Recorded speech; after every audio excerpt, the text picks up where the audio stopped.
Some extremely distinguished personalities today. As I welcome them, I request them to please grace the dais. To begin with, I welcome the woman scientist whose entire life is a reflection of her dedicated efforts and achievements in the field of science and technology. Yes, it is none other than our revered Dr. Manju Sharma, founder chairman, IAP on Women in STEM, and former secretary of the Department of Biotechnology, Government of India. I also have the pleasure of welcoming an eminent plant molecular biologist and biotechnologist, Dr. Shubhra Chakravarti, Director, NIPGR, New Delhi.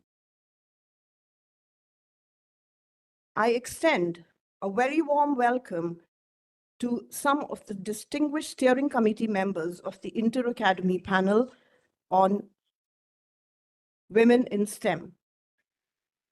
Professor Rohini Godbole, Senior Member of the Steering Committee of IAP and Emeritus Professor and INSA Senior Scientist at the Center for High Energy Physics, Indian Institute of Science, Bangalore. Professor Shobna Sharma, Incumbent Chair of the Inter-Academy Panel for Women in STEM and former Senior Professor and Chairperson, Department of Biological Sciences, Tata Institute of Fundamental Research, Mumbai.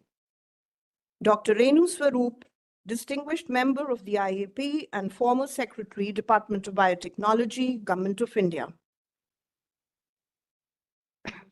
Now I welcome two very distinguished and renowned scientists who have been deeply involved in the service to science. Both of them are not here in person, but may have joined virtually. Professor C.N.R. Rao, Linus Pauling Research Professor and Honorary President of Jawaharlal Nehru Center for Advanced Research, Scientific Research, Bangalore, and Professor P.N. Tandon, former Professor and Neurosurgeon, Department of Neurosurgery, All India Institute of Medical Sciences, and former President of the National Academy of Science, India. I also take pleasure in welcoming the eminent biologist, Professor Chandrima Saha, immediate past President INSA and former Director, National Institute of Immunology, New Delhi. Today is also a very remarkable day as we have the privilege of having the three eminent presidents of the three National Science Academies of India in a single space. With utmost pleasure and delight, I welcome Professor Ashutosh Sharma, Honorable President, Indian National Science Academy, New Delhi. Professor Balram Bhargav, Honorable President of the National Academy of Sciences, India, NASI, Prayagraj. Professor Umesh Wagmare, Honorable President of the Indian Academy of Sciences, Bangalore. It is also a great pleasure to welcome the internationally well-renowned eminent epidemiologist, Dr. Quresha Abdul Karim, Honorable President, the World Academy of Science, South Africa. To grace this very special event, we also have the pleasure and honor of welcoming the guest of honor, Professor Ajay Sood, Principal Scientific Advisor to the Government of India.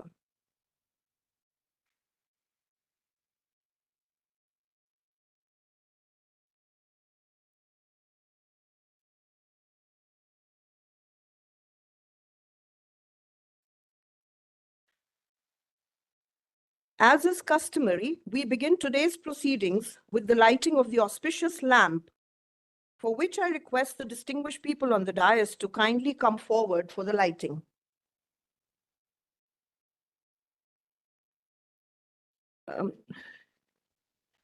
Yes, may I request some of the distinguished people to please light the lamp.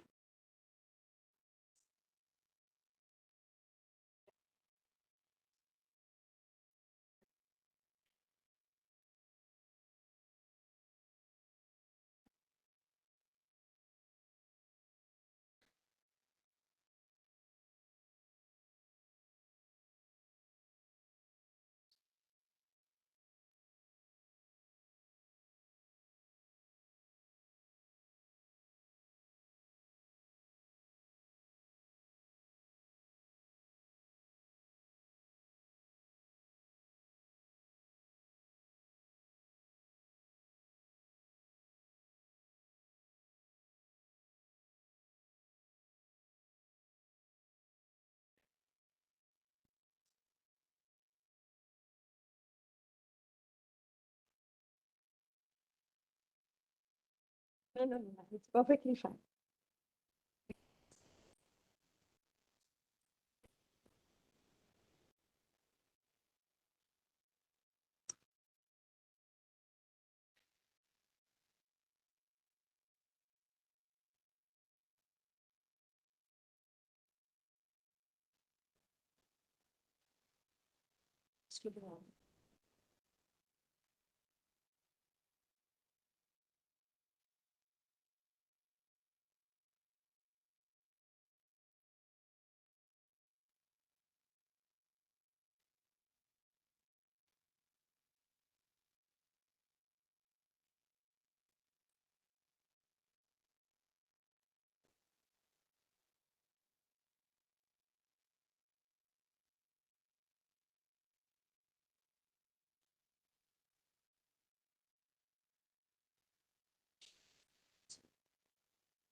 To move forward,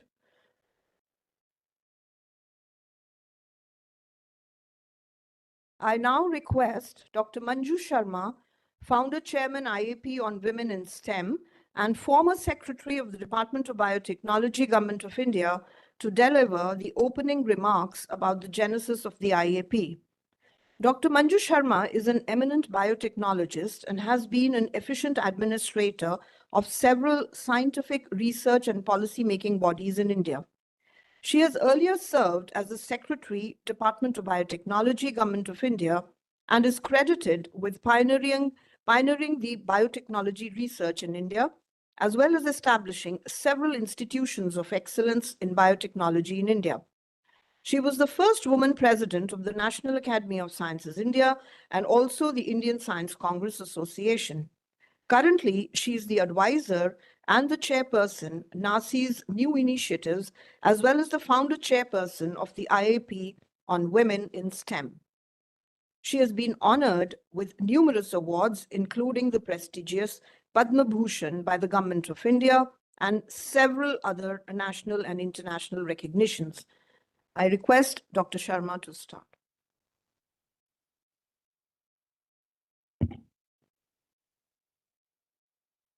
Thank you, Sabita.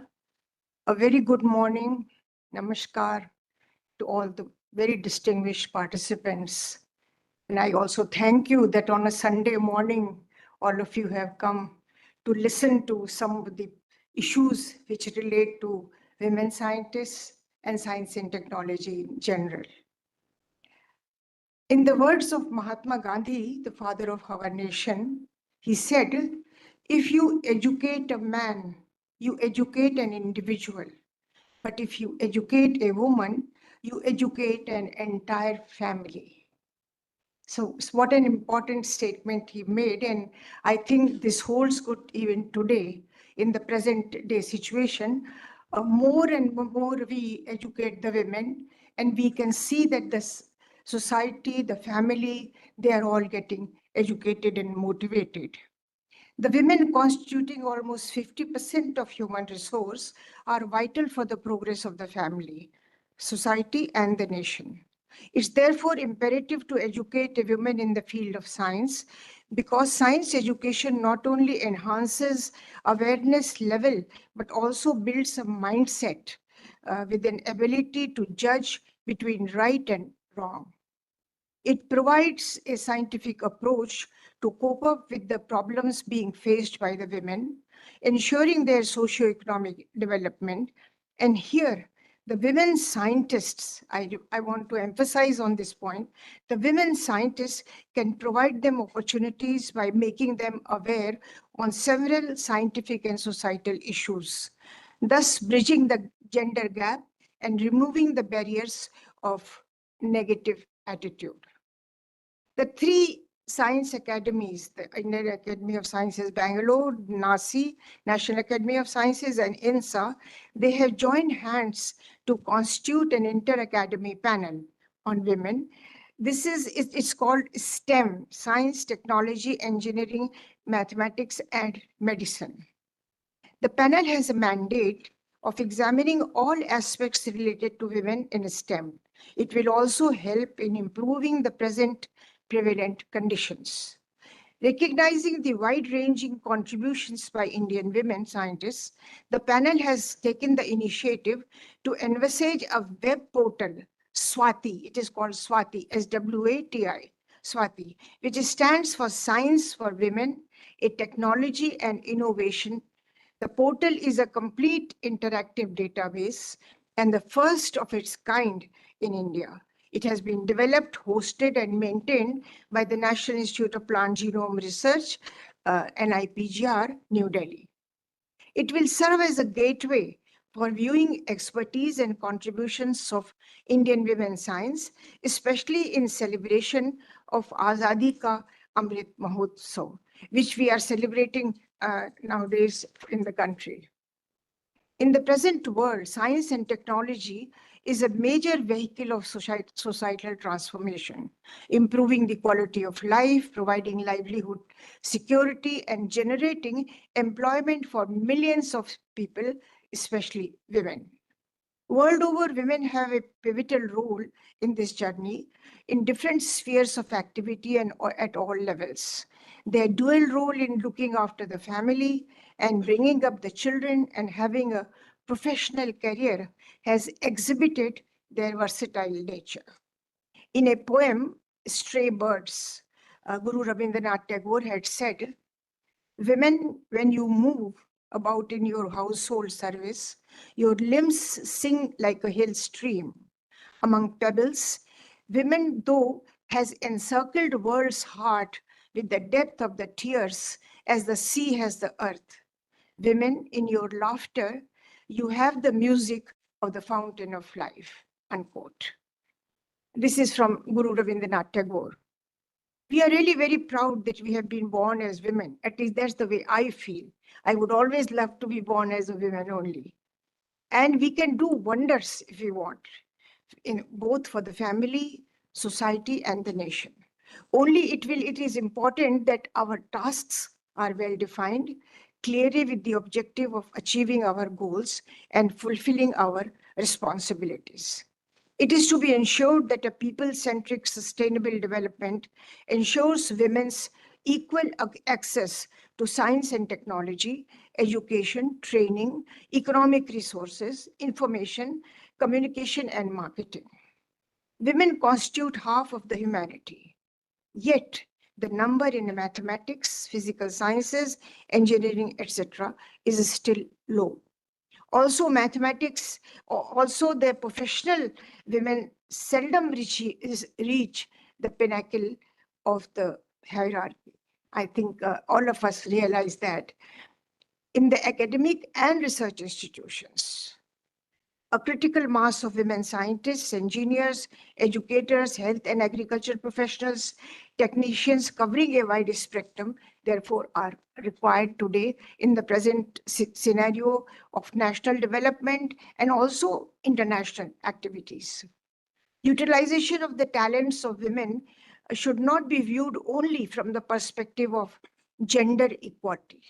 It must be understood that full involvement of women in scientific and technological efforts is essential for rapid economic and sustainable development.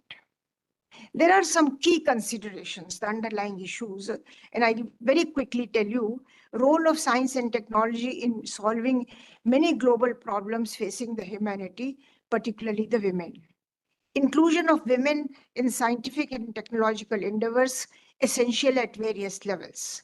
Mentoring and nurturing girl students interested in science from the very early stage. Target groups should be identified. Choice of mentors will depend on the target groups.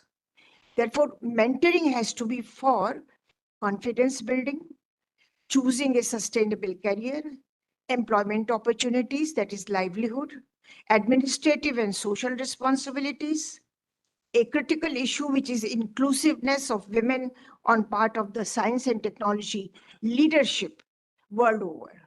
This is very important. The leadership has to recognize this. Commitment of women at the highest level, review of policies and procedures, transparency in appointments, recruitments, promotions, awards, etc., without compromising the merit, of course, as the main criteria. Leadership training to be given to women is also very essential. I would also like to remind all of you that amongst the great scientists in this country, it was Professor M.S. Swaminathan who really played a critical role in bringing more and more women in science and also putting them in decision-making positions, enthusing them to pursue science as a career. As has been always realized that participation of women in science and technology activities is very important. But what are the conditions we require? New and flexible schemes to address the mobility challenges of employed women scientists and technologists, and a broad scope for re-entry of women into R&D and other facilitation mechanisms. The Ministry of Science and Technology, Government of India, also brought out a document towards gender parity in S&T sector. Based on the policy statements, very large number of programs are under implementation today. I'm happy to share this, that it is not just one ministry, but Department of Science and Technology, DBT, CSIR, all of them have taken a pivotal role in this. In 2013, NASI organized 8 workshops, the National Academy of Sciences, 8 workshops in different regions of the country, dealing only with the issues of health, nutrition, agriculture, environment, employment, education, empowerment, training, etc. for women. Major considerations or major recommendations of these workshops were formulated. They were circulated to concerned departments and organizations. The last point I want to touch upon is the capacity building, both global capacity building, gender equality, access to information, retention of girls in leaky pipeline, especially at the tertiary and mid-career level. Statistics have been presented in many reports, and the trend in the last 2 decades, increasing number of women joining science and technology. I think this is a happy note for all of us. For example, in US, very large number of PhDs in biological sciences, chemistry, mathematics, and many other areas. India, about 40% of the university positions have been taken up by women. Inter-Academy Panel on Women in Science in India, which was established 2016, gave a roadmap for women in science and technology. Summarizing the gender equality issues, WHO in its report, which is Country Cooperation Strategy 2012-17, said total literacy rate 74%, female literacy 65%, male literacy 82%, every third woman undernourished. I think this is a matter of concern for all of us. These statistics might have changed now, but not significantly. Girls get married before the legal age of 46, up to 46%, I would say. Participation in the decision making, 36%. In fact, the strategic priority focus areas are scaling up reproductive, maternal, newborn child, and adolescent health services. WHO intends to use a gender awareness approach for women. Equally important is the training and orientation of teachers, research opportunities, projects, scholarships, and fellowships for women, exposure to national and international laboratories. Albert Einstein, as had said, I never teach my pupils. I only attempt to provide the conditions in which they can learn. So friends, my point which I want to emphasize here is that we'll have to create a conducive environment in the country, in different states, in different organizations, so that women can really contribute and effectively work for the society and for the nation. Rural development, we have noticed that technological empowerment of women in many grassroots areas is very essential.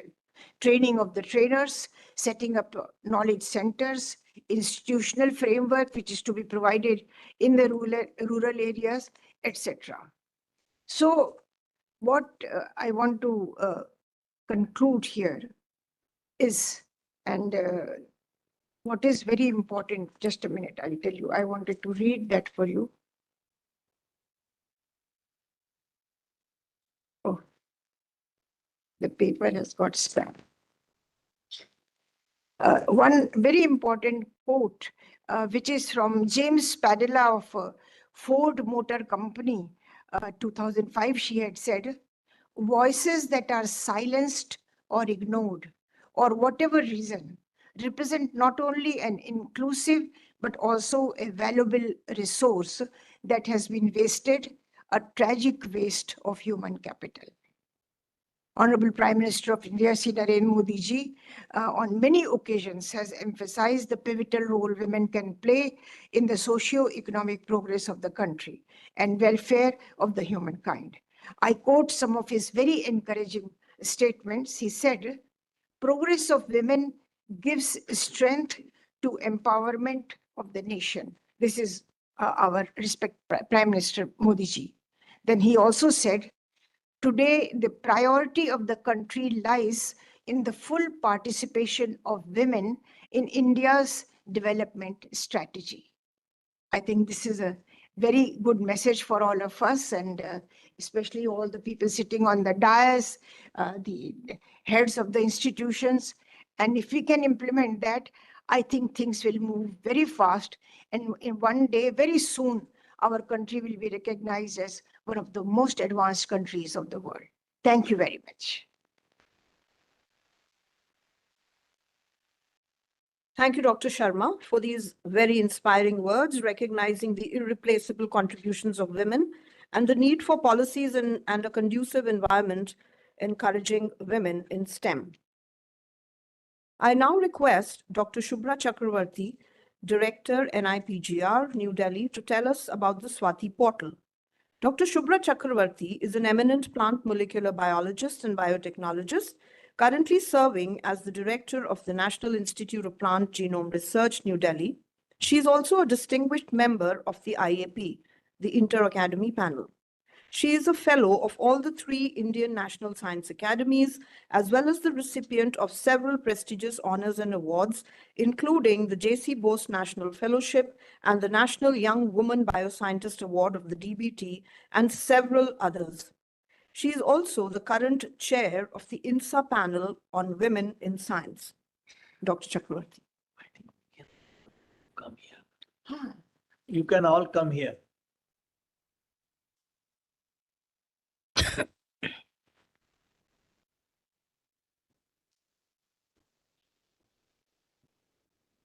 So before I start, Gitanjali, is it possible, because there may be many people to whom the WebEx link has been shared and they might be waiting in the online, is it possible to bring them with this logo on the screen?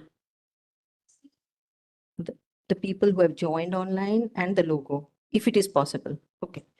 Okay.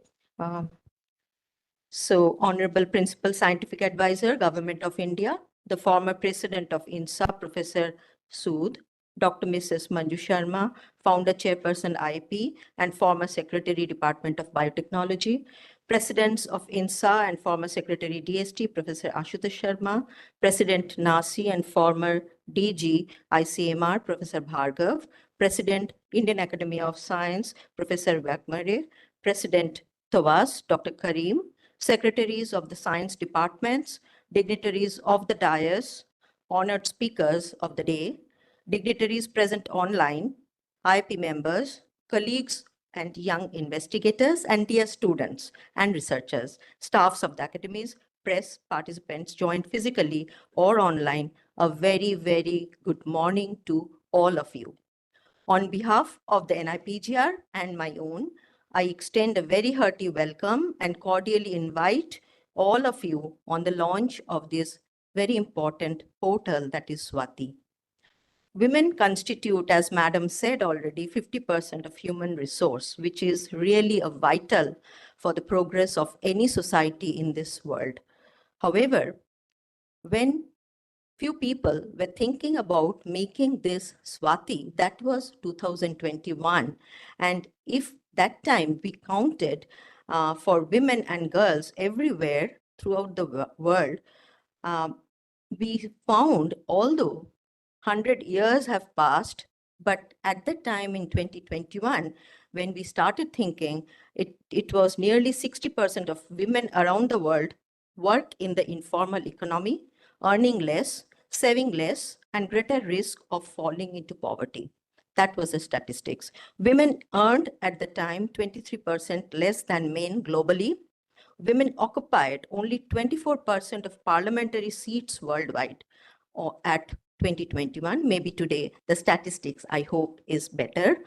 There were only 21 women heads of the states, of heads of government worldwide, and only 14 countries had 50% or more women in the cabinet. And this is a UN statistics that was in 2021. I hope it is better today. So, as you all would agree with me, that we have two sides of the coin.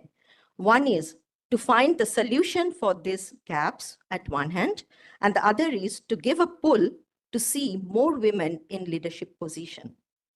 At the same time, when we aspire that, I personally believe that it is our onerous responsibility as women and girls to prove ourselves, to take the center stage and highest position, and equality cannot be compromised with the capability and quality. So with this background, recognizing the wide-ranging scientific contributions by Indian women in the 75th years of independence of our nation, as a part of celebration of Azadi Ka Amrit Mahotsav, Department of Biotechnology, Government of India had taken initially an initiative through its autonomous institute, National Institute of Plant Genome Research in New Delhi, for developing SWATI, Science for Women, a technology and innovation portal way back in that year, 2021. Soon after, it was realized that Indian Inter-Academy Panel on Women in Science, Technology, Engineering, Mathematics, and Medicine also aimed to develop such a portal on a much larger scale. And then on, SWATI came under the aegis of the Inter-Academy Panel of Women in STEM.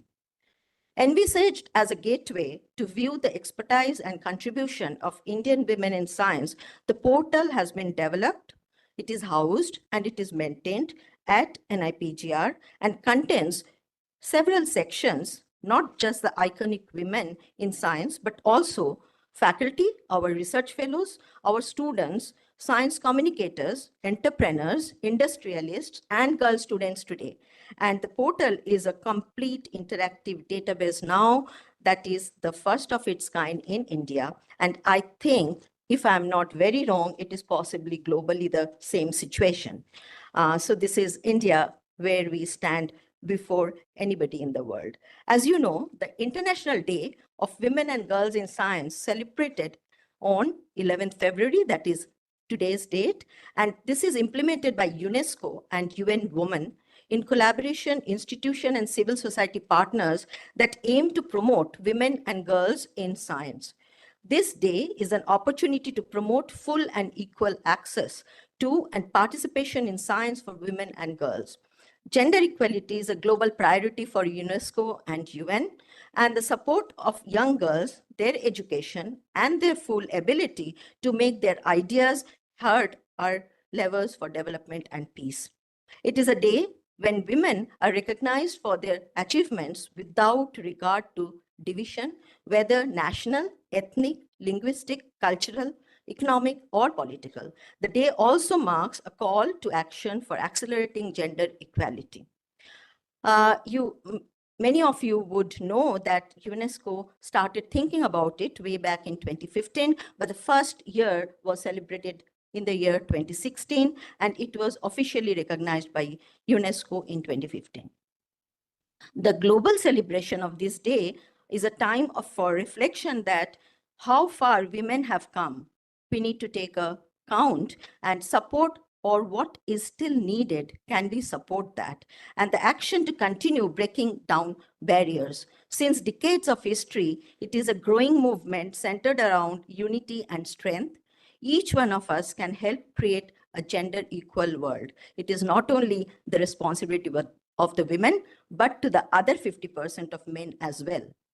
This year is the 9th International Day of Women and Girls in Science that we are celebrating, and it is no other date could have been much better fitted to launch the SWATI, and recognizing the role of women and girls in science as agents of change, including in view of accelerating progress towards achievement of two of the goal of Sustainable Development Goal, goal number 16 and 17, the 9th International Day, that is today. The main theme today is Women and Girls in Science Leadership, a new era for sustainability, and the sub-theme is Think Science, Think Peace, a statement on the UN. And therefore, what is the other venue could have been that we could launch this portal rather than our own academy, and that is INSA. So SWATI is a dynamically growing portal. Today, we have more than 3,000 women in science cards that have been incorporated. Number is more now. I exactly do not know at this point what is the number. I hope it has been more because of today's launch.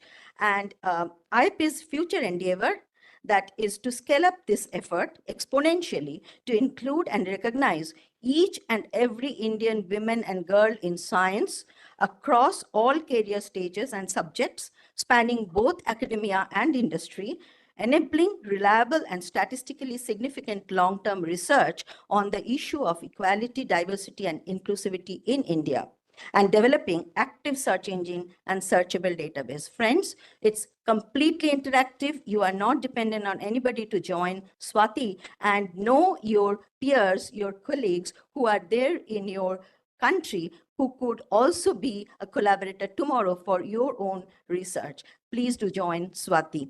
And then we hope that this will be beneficial towards dissemination of knowledge, new advances in fundamental research and science, scientific research, and role and importance of innovation and entrepreneurship development in strengthening the backbone of Atmanirbhar Bharat. This would also provide an opportunity to discuss and evolve a roadmap for women in science and science for women.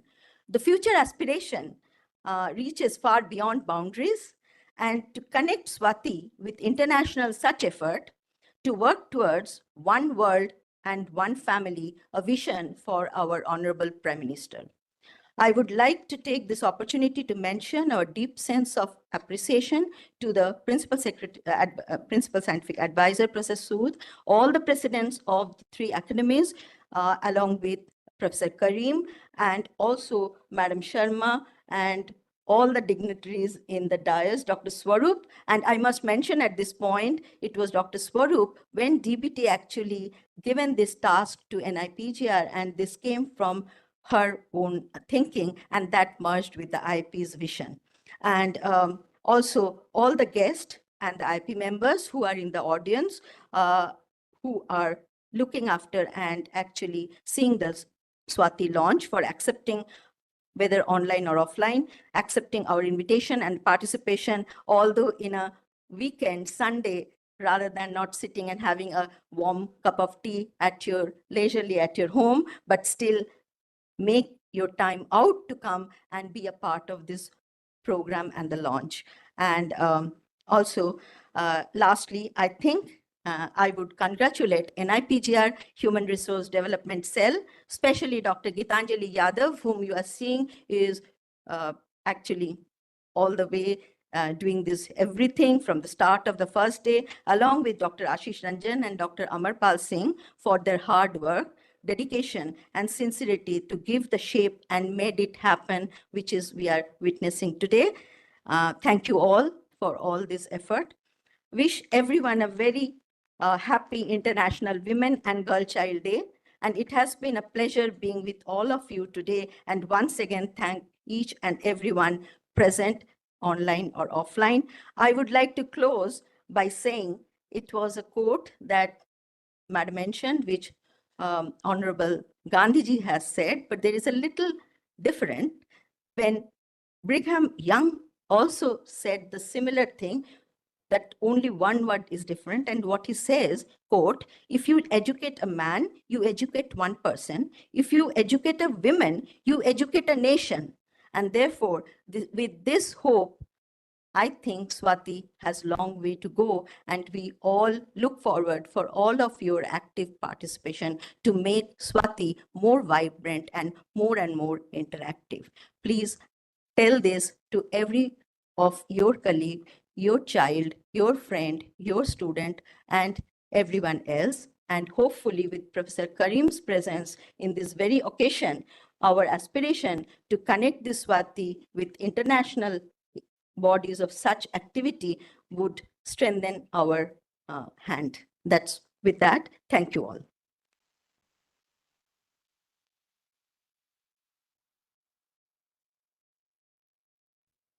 Thank you, Dr. Chakravarti, for taking us through the journey of the Swati portal and its immense significance. I now request Professor Rohini Godbole, Senior Member of the Steering Committee of the IAP on Women in STEM, to deliver her remarks.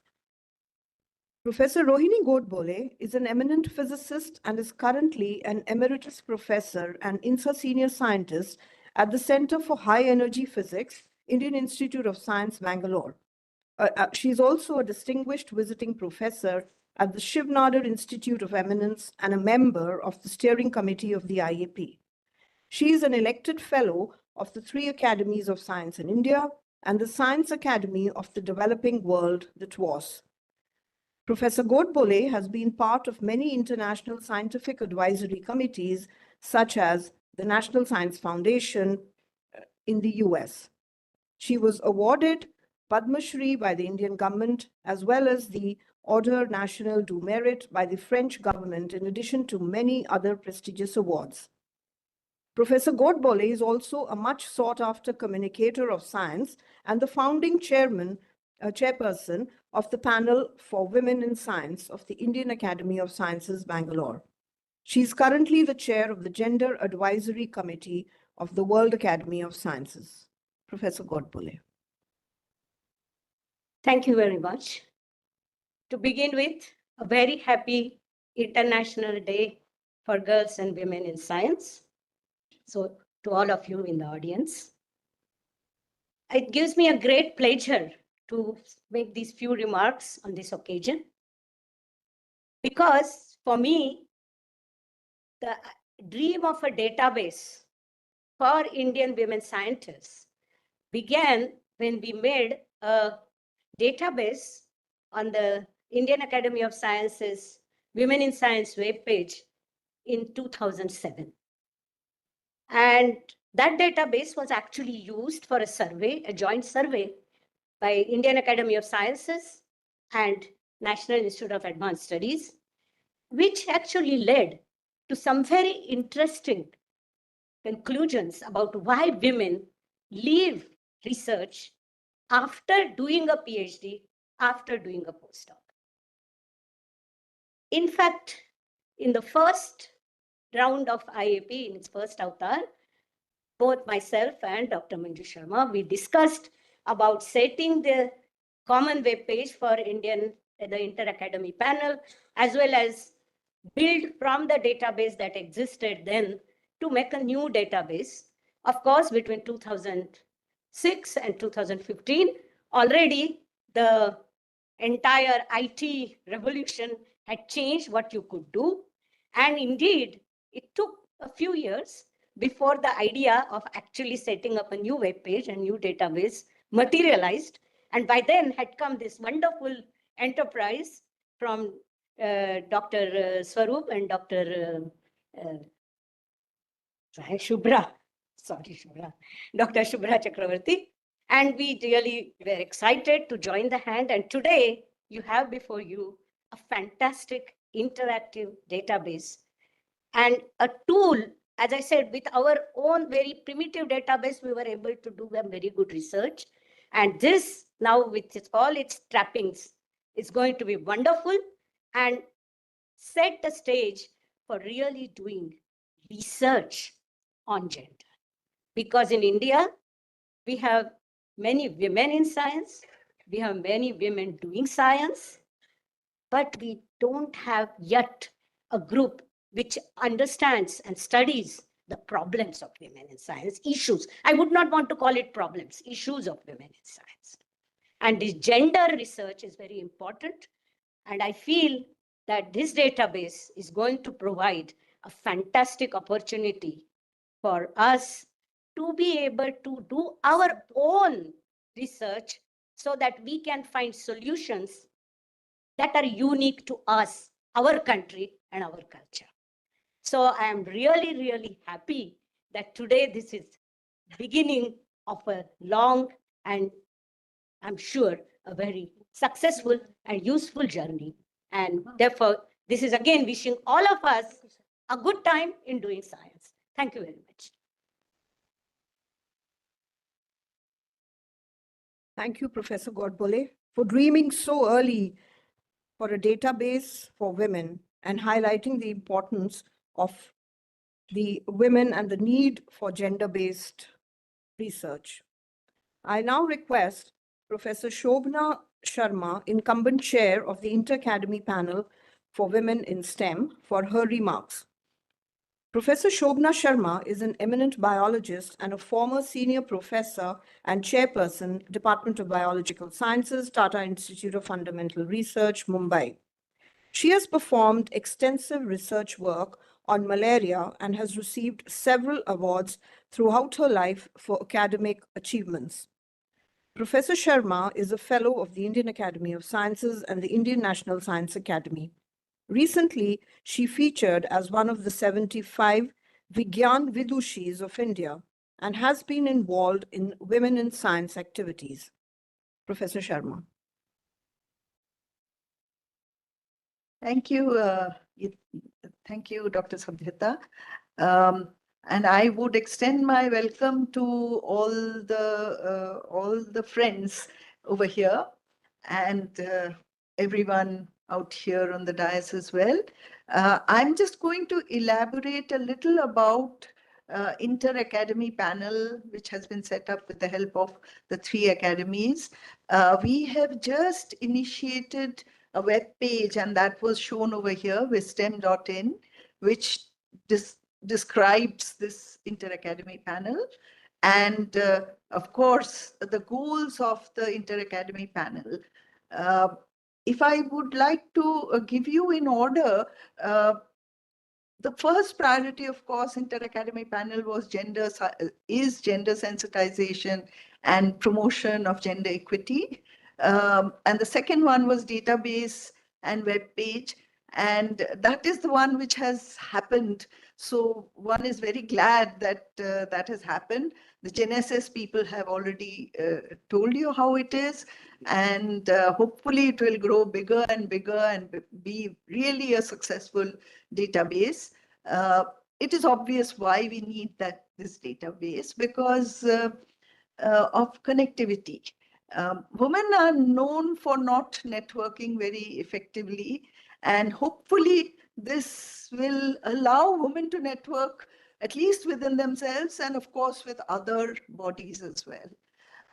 Other objectives of IAP are, of course, to have gender parity in institutions, promote that as much as is possible. One should have, take science, as Dr. Manju Sharma said, to all over India, to girls in rural places, and encourage women in science, and also, maintain the social sciences aspect, as Rohini was talking about, having gender studies being studied at a scientific level. TISS does already do some of these things, so it's not that it's not being done, but as is true of most of India, we don't have the critical mass for anything in science, okay? So we need to strive towards getting there as much as is possible. So with these words and towards the success of IAP and its objectives, I would like to end my talk. Thank you. Thank you, Dr. Shobna Sharma-ji, for enlightening us about the goals of the Inter-Academy Panel and the needs and the requirements required to fulfill these goals. I now request Dr. Renu Swaroop, distinguished member of IAP and former Secretary, Department of Biotechnology, Government of India, to deliver her remarks. Dr. Renu Swaroop is a renowned geneticist and the former Secretary of the Department of Biotechnology, Government of India.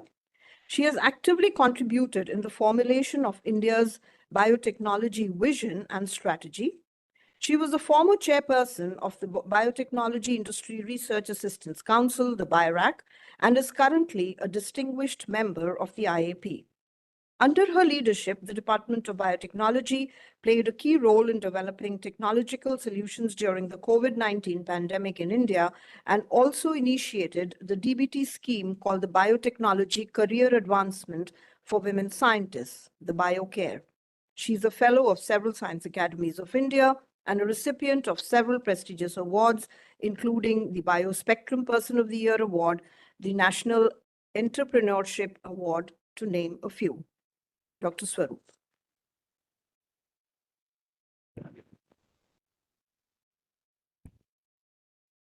A very good morning to all of you and greetings on this International Day for Women and Girls in Science. It's such a pleasure to see all of you here, and that, as has been said, for the launch of such an important initiative, SWATI. Dr. Manju Sharma, Professor Sood, presidents of the academies, Dr. Karim, all other distinguished members on the dais, all friends, colleagues, students, and everyone in the audience, all who've joined us virtually. We've all been for years discussing issues related to gender, gender parity, gender diversity, the need for having equal participation in all sectors. And of course, science and technology and innovation is one such important sector that we talk about. We all know that there has been a focus, especially in the last couple of years, primarily at the Government of India level, in academies, internationally, globally, to bring this whole issue of gender diversity, gender parity in science, technology, and innovation to center stage. There have been efforts through which we've tried to bring in policies, we've tried to institutionalize these policies, bring in efforts through which science for women programs which aim at impacting the issues related to women, be it in their careers, be it in their education, or be it in issues which have been spoken about and mentioned by Dr. Manju Sharma related to nutrition, health, and many other involvements are important.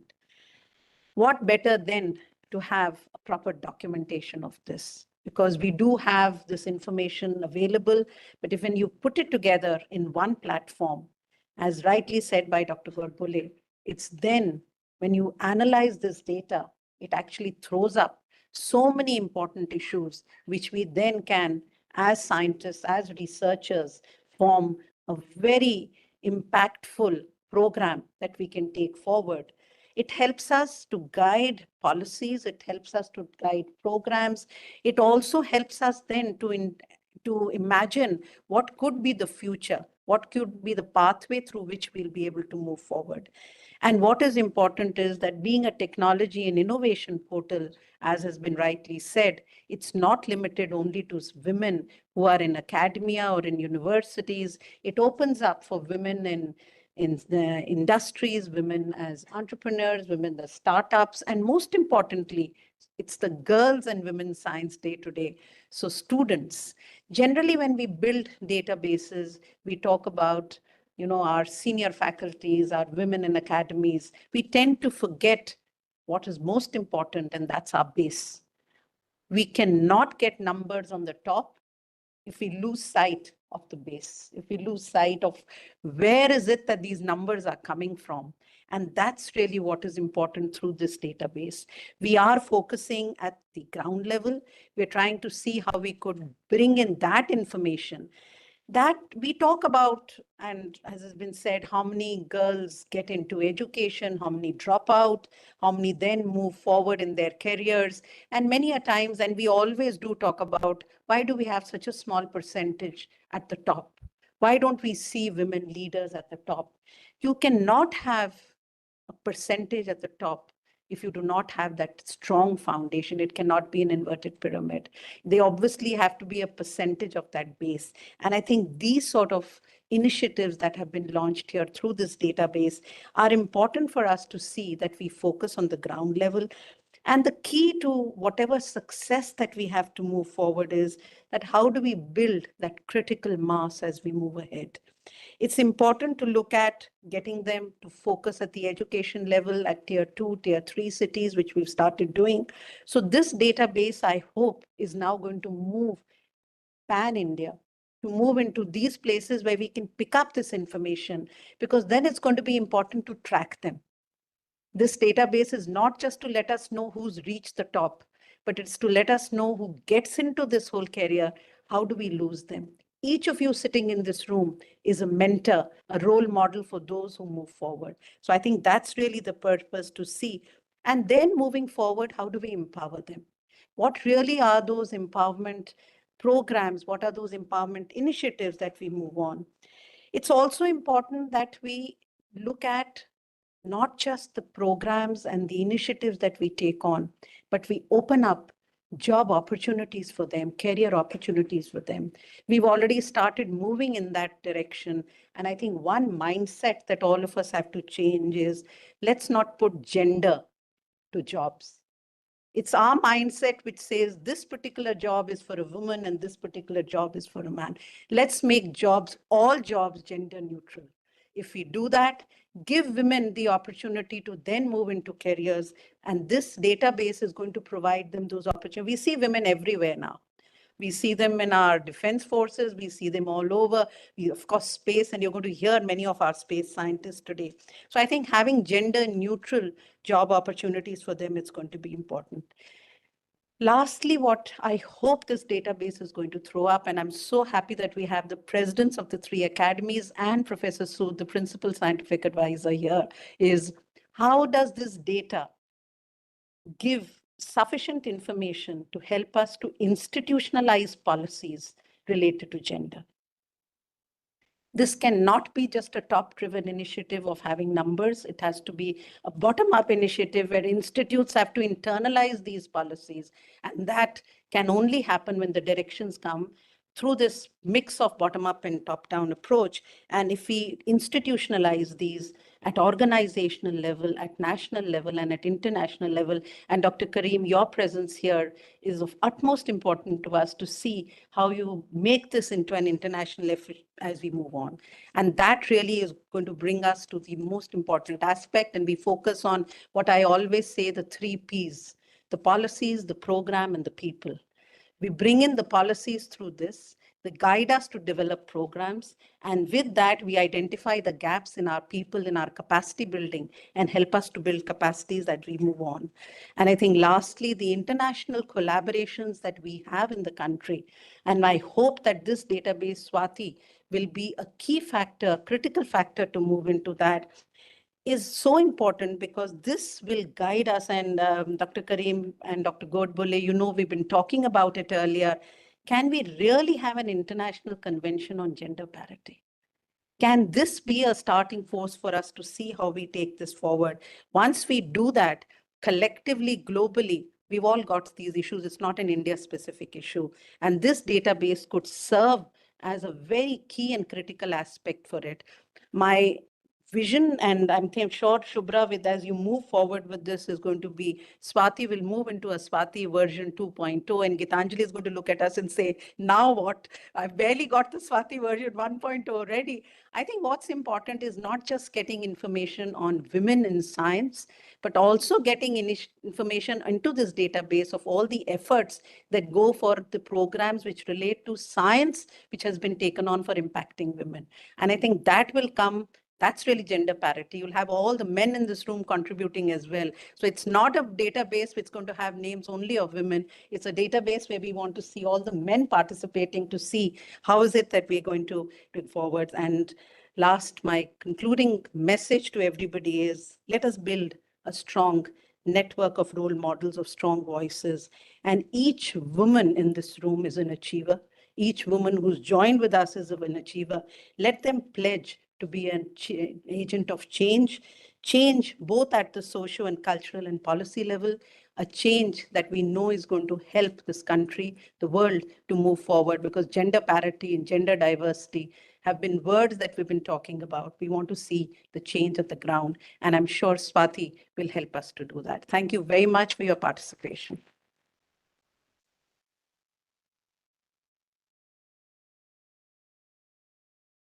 Thank you, Dr. Swaroop, for telling us about the significance and the need of documentation, which will help us to institutionalize future policies for gender neutrality.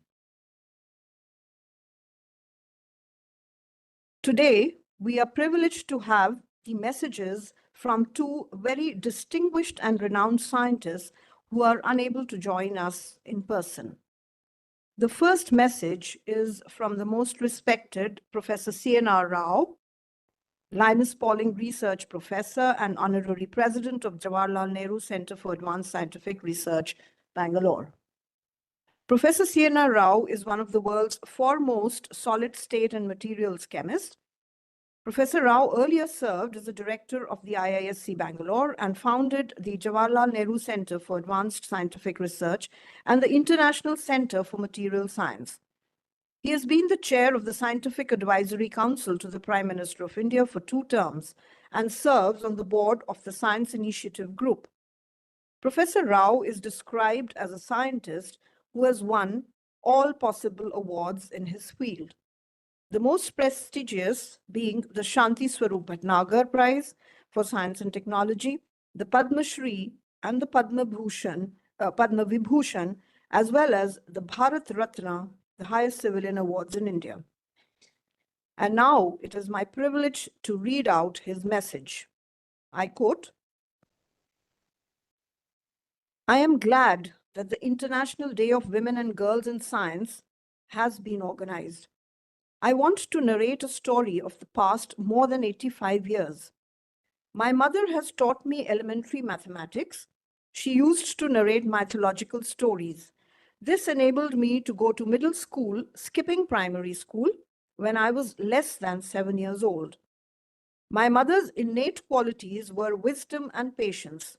She wanted me to worship Saraswati and not Lakshmi.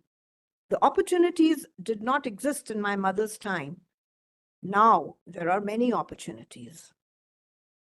On all the pressing problems of mankind, energy and environment take a prime place. Women in research on these aspects has to be involved and quick. The women should take up this challenge. In addition to whatever they are busy with, they must pay attention to the have-nots. It must be remembered that the have-nots have had poor schooling. The poor had to have some place in the sun. With regards." I unquote. And also take this opportunity to thank Dr. C.N.R. Rao to make this effort of sending this message on this important day. The second message that we have received is again from one of the most revered scientists of this country, that is Professor P.N. Tandon, former professor and neurosurgeon, Department of Neurosurgery, All India Institute of Medical Sciences, and former president, the NASI, of the NASI. Professor P.N. Tandon is an eminent neuroscientist and neurosurgeon who served at the All India Institute of Medical Sciences, where he founded the neurosurgery department. Professor Tandon has been a professor of neurosurgery in the Department of Neurosurgery and then an emeritus professor there itself. Professor Tandon, an elected fellow of the National Academy of Medical Sciences, was also the president of the Indian National Science Academy, as well as the National Academy of Sciences. He also served as the president of the National Brain Research Center Society, Manesar, Haryana. He has been a Bhatnagar Fellow and was also awarded the Padma Shri and the Padma Bhushan, as well as the Padma Vibhushan. I now read out his message. I quote, "It is often being claimed that the 21st century will be India's century. While hoping to be turned out to be this clue, One wonders how this could happen without the full utilization of the talent, intact potentials of the 50% of our population, constituted by women. This no doubt required their full participation and consulted efforts by this society, the policymakers, and the government, in addition to the educational, technical, and research institutions, including the learned academics. I have no doubt that only women themselves can bring about this much needed transformation. Individually, the country has witnessed outstanding contributions by brilliant women scientists, as summarized by Professor Rohini Godbole in her valuable monograph, Leelavati's Daughters, The Women Scientists of India, which provides enough evidence of the latent pool that exists. A recent All India Survey of Higher Education has found that the number of women in higher education were 2.07 crores in 21-22. This, of course, includes all disciplines and not just S&T. There has been an annual increase of 5 to 7%. Yet, it is disappointing that our science academies approaching the century of their existence still have admissibly low representation of women. However, it is noteworthy that distinguished women were elected president and prime minister of the country before it happened in the liberal, dementiated, advanced countries. It is credible that the National Academy of Science, India, was the first to elect a woman scientist as its president in 1995, and INSA did so in 2020. It has brought to my notice that US National Academy of Science elected the first woman scientist as its president in 2016, and no woman scientist has been elected to the Royal Society London and French Academy of Science Paris. In recent years, Indian women scientists are participating and often heading S&T activities in rapidly increasing numbers in the fields of artificial intelligence, aerospace, robotics, medical sciences, etc. Let us hope that they will lead the way by breaking the glass ceiling, which still persists virtually globally. The launch of SWATI portal may help as a step in this direction. I wish this activity all success. I thank Professor Tandon for his extremely encouraging message.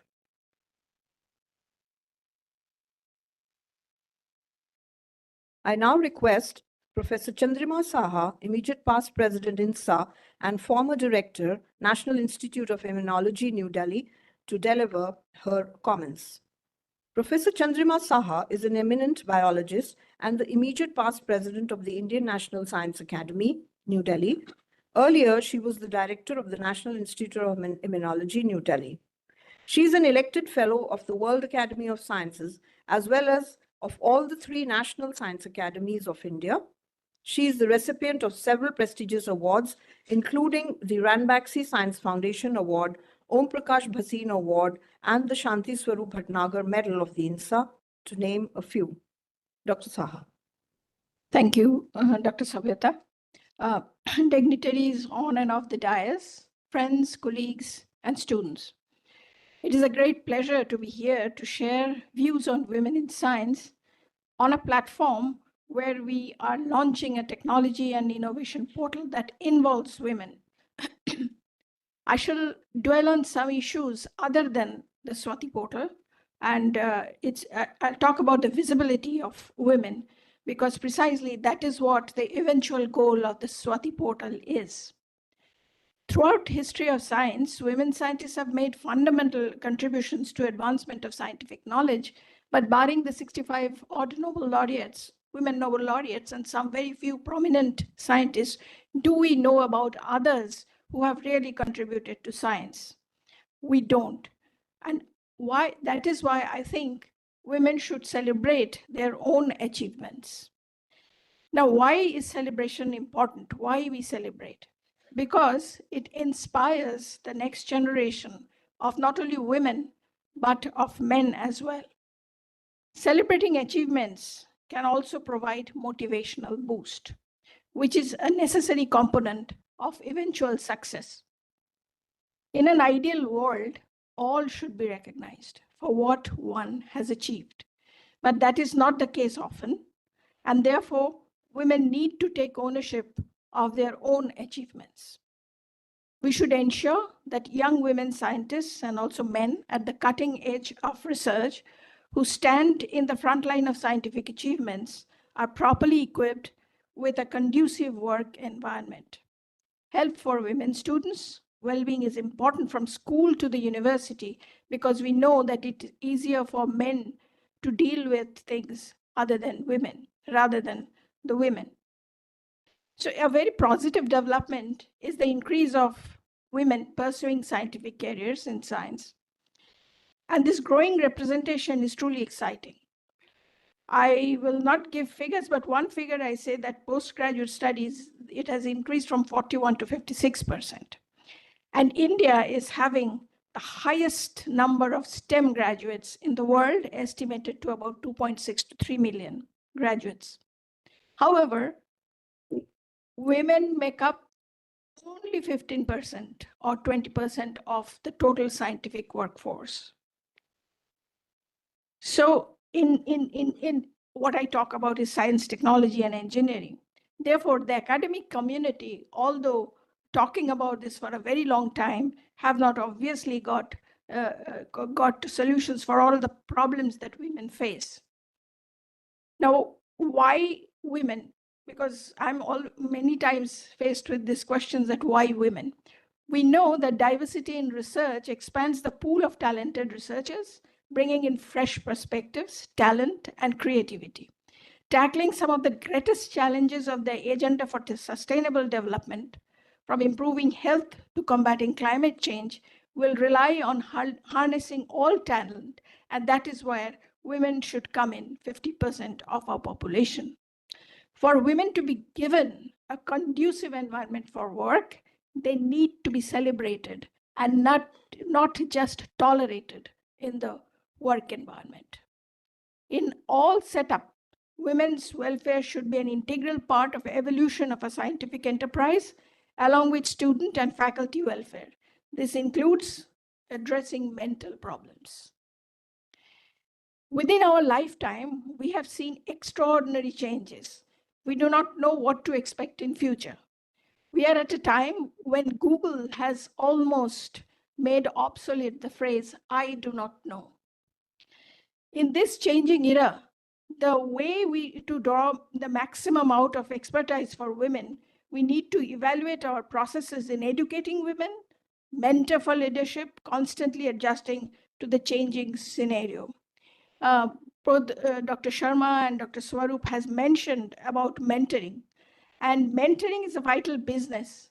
And peer-to-peer mentoring is very important because it can mean for a woman to stop going into science, but going into some other fields. So mentoring from senior faculty, senior colleagues is essential.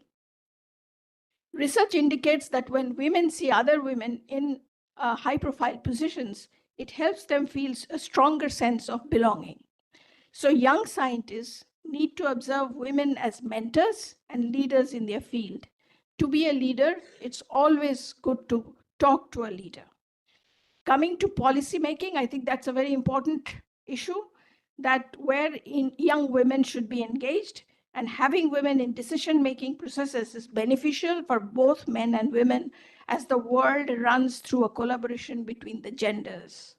I think it is important to mention here that success in the competitive world, science is challenging under best of circumstances. So we should think about the countries where resources are very limited and women scientists are having issues in running their laboratories, in running their science.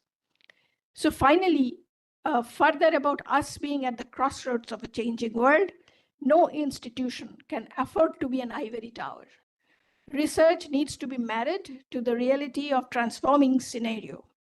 Science for Women, a technology and innovation portal, SWATI, is surely a great step forward. Thank you very much. Thank you, Dr. Saha, for telling us about the need for visibility of women and the need for women to take ownership, also emphasizing the need for celebrating and not tolerating women. It is now my privilege to invite Professor Ashutosh Sharma, Honorable President, Indian National Science Academy, INSA, New Delhi, to address the gathering. Good morning. Sir, let me just introduce. Sorry.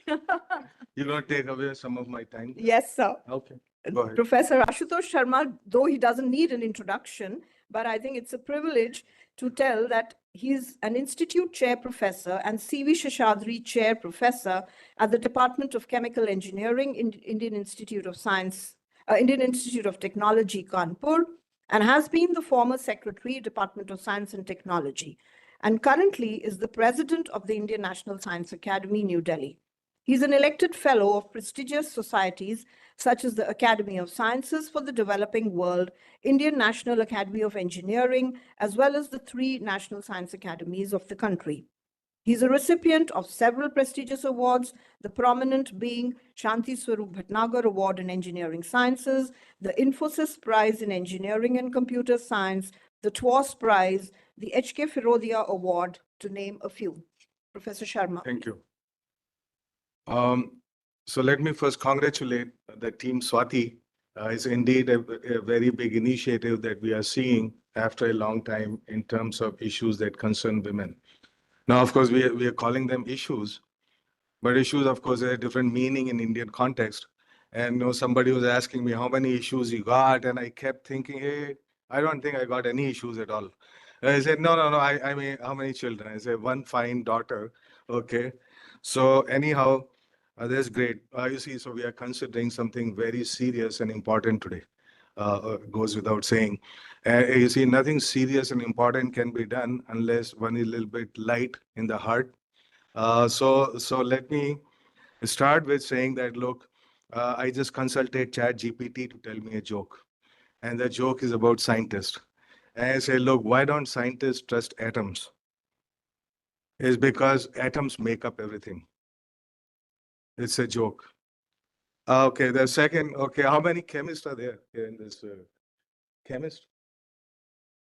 Chemistry people, yeah, right? Not too many.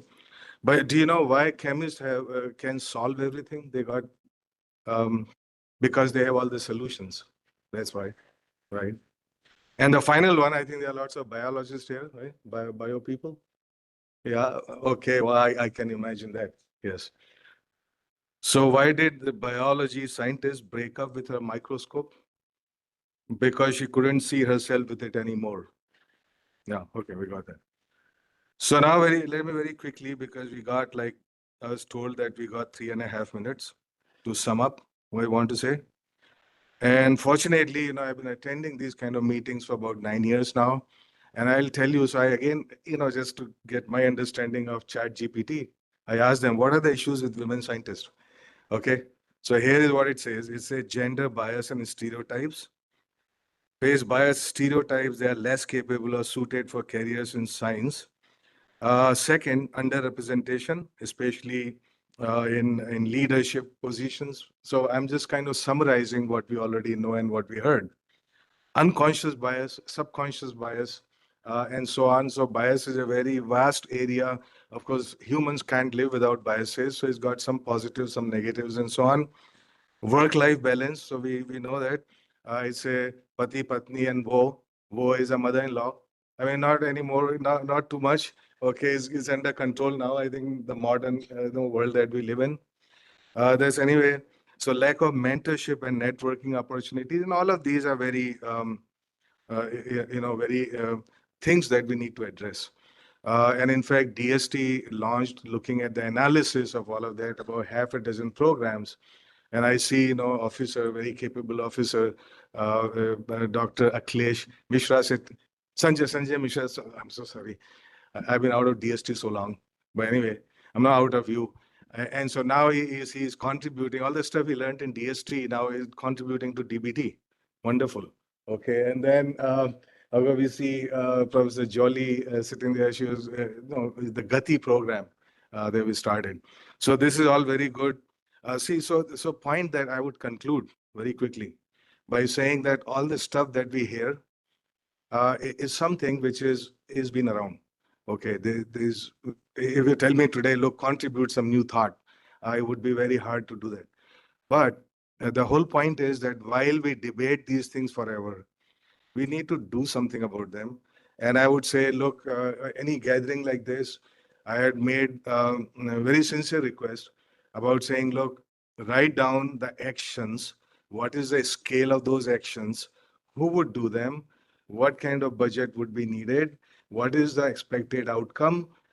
And so on. So have a concept note, if you would. And I'm afraid that it's been not very successful. So I'm very happy to note that this SWATI, okay, that we are doing something today, is a concrete action. Okay, and we need to see more of those actions and not just have a lip service to the issues, if you would, which is there. So my again, I'll give you an example and then conclude. So we all know that in academies of science and engineering, I don't know so much about medicine, but the number, women representation is very low. In INSA, for example, about 9% women fellows, about half of them are over 75. Got nothing against over 75. We'll all get there sooner or later. But anyway, the point is that, activity goes down a little bit with age. So we certainly need diversity and inclusion in all academies. They cannot be ivory towers anymore. And they need to have, age, diversity of age and gender and everything else, areas and so on. See, today you ask somebody, say, do you got a fellow working in artificial intelligence? No, because of age. So we don't have diversity. We now have diversity of areas unless there was diversity of gender and age profile. So what do we do about it? This is all very well known. And this is true not for INSA, it's true for TWAS. We have Professor Karim with us, President TWAS, or anybody, any academy across the world has the same problem. So we're going to do something about it, right? And I don't have time to talk too much about what we are going to be doing about it, but saying how do we have greater inclusion of women in the activities and the belongingness to INSA, for example, and that's also true for age. Okay, so anyway, we're going to have great discussions going forward today. Please enjoy it. Look up some more jokes and let me know in the evening when we meet for dinner. Thank you very much.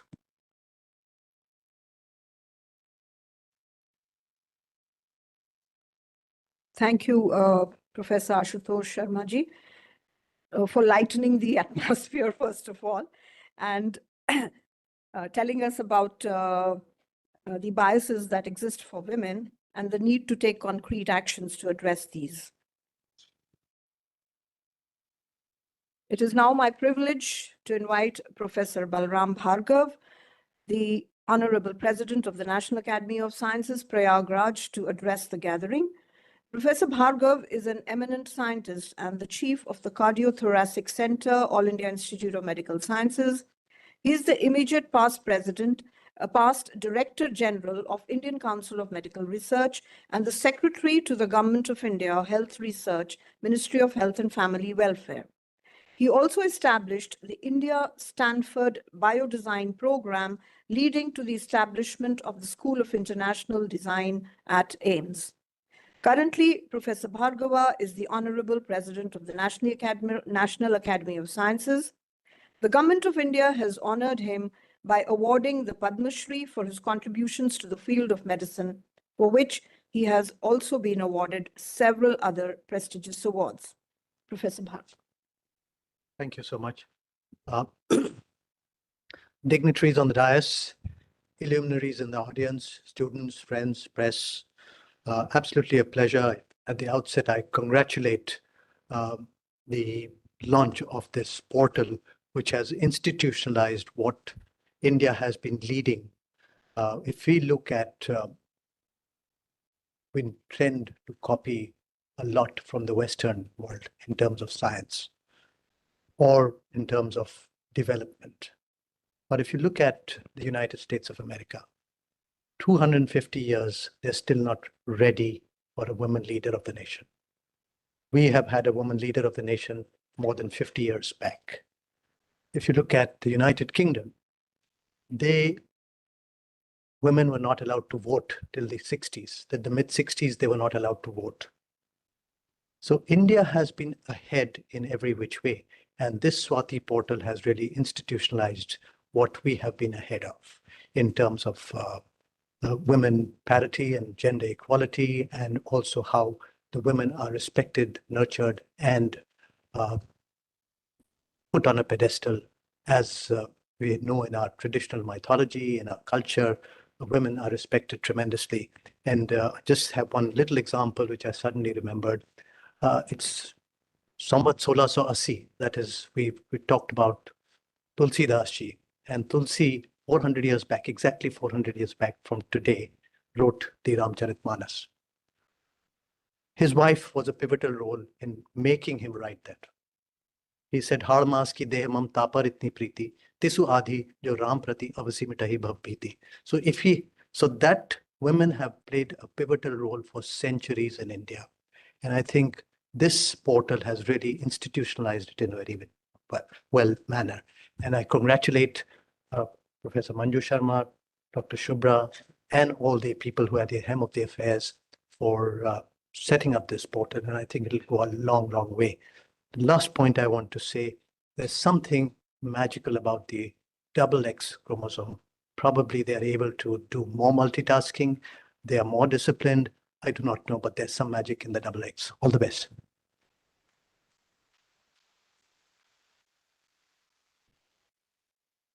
Thank you, Dr. Bhargava, for telling us about how women have been respected both in India as well as in the Indian culture. And I think we need to learn a lot from that. It is now my esteemed privilege to invite Professor Umesh Wagmare, Honorable President of the Indian Academy of Sciences, Bangalore, to address the gathering. Professor Umesh Wagmare is an eminent physicist and presently a professor in the Theoretical Sciences Unit at the Jawaharlal Nehru Center for Advanced Scientific Research, as well as the Honorable President of the Indian Academy of Sciences, Bangalore. Professor Wagmare is a recipient of prestigious awards and honors for his contributions in physical sciences. To name a few, the Infosys Prize in Engineering and Computer Science, the J.C. Bose National Fellowship, the S.S. Bhatnagar Prize in Physical Sciences, and many more. He has been elected to the fellowship of all the 3 National Science Academies in India. Professor Wagmare. Thank you. Good morning, dear friends and colleagues. First of all, I express my warmest greetings on the International Day of Women and Girls in Science. An International Day is an occasion for a few purposes, one of which is to inform or share with the public the important issue of concern today. Secondly, it helps to mobilize the political will and resources in tackling those concerning issues. And thirdly, it also marks to celebrate and reinforce the accomplishments of humanity. And today we are here on the International Day of Women in Science.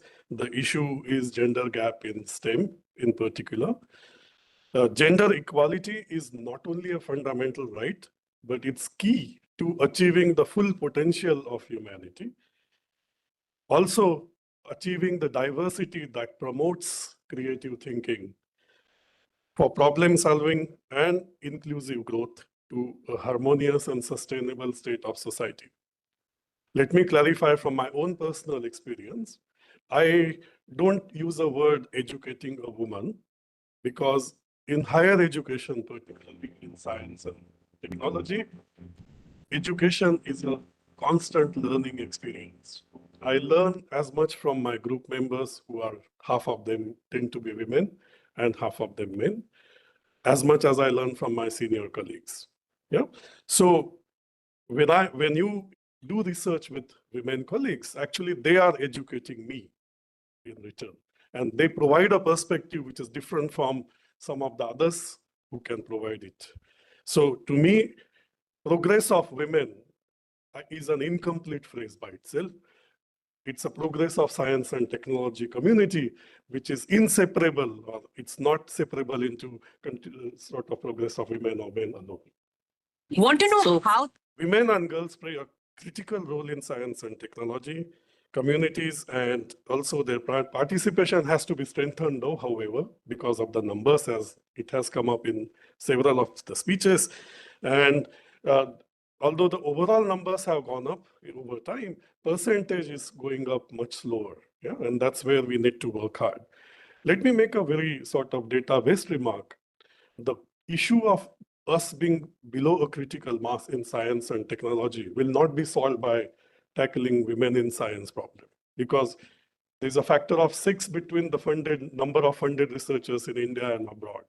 What really will make a huge difference by bringing gender equality in STEM is the fact that 1 + 1 is much bigger than 2. Any growth when you have half of the community which is unequal to other half is not a sustainable model of growth in the first place to go to greater heights. So I think growing our overall numbers is very critical, but even more essential at this stage is to achieve gender balance with urgency. That brings me back to celebration of women today, and particularly the launch of SWATI portal. Science for Women, a Technology and Innovation. It's an interactive database which is designed to grow and improve with time, which is really an impressive accomplishment. And I must first congratulate Dr. Manju Sharma and Dr. Shubhra and the entire team of Inter Academy of Science panel on women in achieving this. SWATI, a name is quite an interesting name, and I again appreciate the choice. It's of course a constellation of very bright celestial objects, rightly representing a portal for women, but it also means very beneficent, and which is also resonant with my thoughts about women in science. So it's a collaboration between 3 academies, and it's great to see going up. It's difficult to overemphasize the power of data today, particularly with the growing techniques in artificial intelligence and data science. And there is a tremendous inhomogeneity in the gender gap in India, whether it's rural versus urban, whether it's age related, whether it's geographical representation or otherwise. Yeah, so to understand this database is going to be very critical using the tools of data science and strategize the plan and policies which will address this gap of gender problem in the Indian science and technology and over globally. I finally conclude by saying that it's our responsibility. See, Indians are known to have, acknowledged to have political leaders who are women. But when it comes to family, we always think of traditional roles for women. And that's where the mindset has to change. You know, we all have to work together to achieve this gender equality.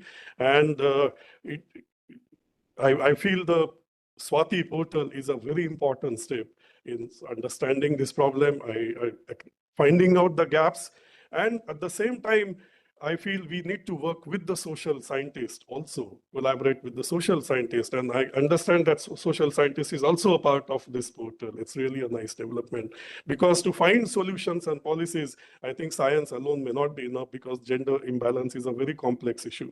And we must work together with the social scientists as well. I end by congratulating the SWATI team once again, and also wish them great growth and expansion in the years to come with much more additional creative activities associated with it. Thank you. Thank you, Professor Wagmare, for telling us the need to mobilize political will, as well as emphasizing the role of women that is inseparable for the progress of society. With great pleasure, I now invite Dr. Qureisha Abdul Karim, Honorable President, the World Academy of Sciences, TWAS, South Africa, to deliver the keynote address. Dr. Abdul Karim is an eminent epidemiologist and co-founder and associate scientific director of CAPRISA. She is a professor in clinical epidemiology, Columbia University, New York, and Pro-Vice Chancellor for African Health, University of KwaZulu-Natal, South Africa, and also the President of the World Academy of Sciences, South Africa. She is the executive group member of the steering committees for the WHO COVID-19 Solidarity Therapeutics Trial and the WHO COVID-19 Solidarity Vaccines Trial. Her research over the past 32 years has focused on preventing HIV infection in adolescent girls and young women. She has played a central role in building the science base in Southern Africa through the Columbia University South African Fogati AIDS International Training and Research Program. She is an elected member of the National Academy of Medicine, USA, and Fellow of the World Academy of Science, Royal Society of South Africa, Academy of Science of South Africa, and the African Academy of Science. She is a South African National Research Foundation A1 rated scientist and has been conferred with the South Africa's highest honor, the Order of Mapungubwe from the President of South Africa. Dr. Abdul.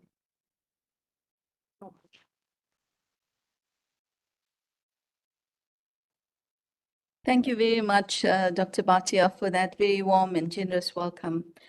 Greetings, distinguished guests, friends, colleagues, and everyone participating in this amazing historic moment, the launch of the SWATI portal.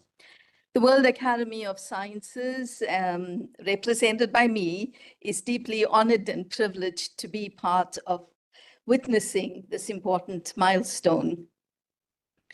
And we've heard several quotes this morning. I do want to thank all of the previous speakers for making some very important points that I will elaborate on, including noting the celebration of the International Day of Science for Women and Girls that was established by UN Women and UNESCO. We've heard some wonderful and inspiring quotes this morning. And I just wanted to close the dots between South Africa and India and say that a lot of our distinguished and honorable Gandhiji's philosophy actually emanated from his experiences in South Africa. And our very honorable and distinguished, globally recognized leader, the late Nelson Mandela, has also had many inspiring words for us. And I wanted to touch on two. The first is that, quote, education is the great equalizer. And secondly, that education is the most powerful weapon we have against inequalities. And I think those are very apt, appropriate this day as we celebrate so many things and we remind ourselves that the world cannot be a better place when we ignore half its population. So as you've heard, that we use International Day of Women and Girls in Science to celebrate and acknowledge invaluable contributions women made in the field of science, but also to underscore the importance of fostering leadership roles for women in science for a sustainable future. It's also, as we've heard, an important moment to flag remaining challenges and gaps. And for me, it's really stunning that here we are in the 21st century with so much progress that we have attained and achieved, but we have lost and still have a way to go in terms of addressing gender parity across all sectors of our life. And science is an important first step. But I think as scientists who contribute to making the world a better place and for sustainable development, what's really important is for our scientific breakthroughs and advances to reach and benefit the most vulnerable in society and those who need these advances the most. Science, as we know, knows no gender, and the pursuit of knowledge should be a domain where everyone, regardless of gender, can thrive, because with that, entire societies thrive. Today, we come together to celebrate the achievements of women in science, applaud their resilience, and reflect on the potential they bring to leadership positions, particularly in the context of sustainability. Throughout history, we have witnessed outstanding breakthroughs and innovations in science and technology that have shaped the future of our planet. And while we may be on the brink of an existential threat, it's also a point where we have to remind ourselves that we have one planet and one humanity. And if we don't take care of that, there is no future or legacy. However, in these advancements to be truly transformative, it's essential to have diverse perspectives and voices at the helm.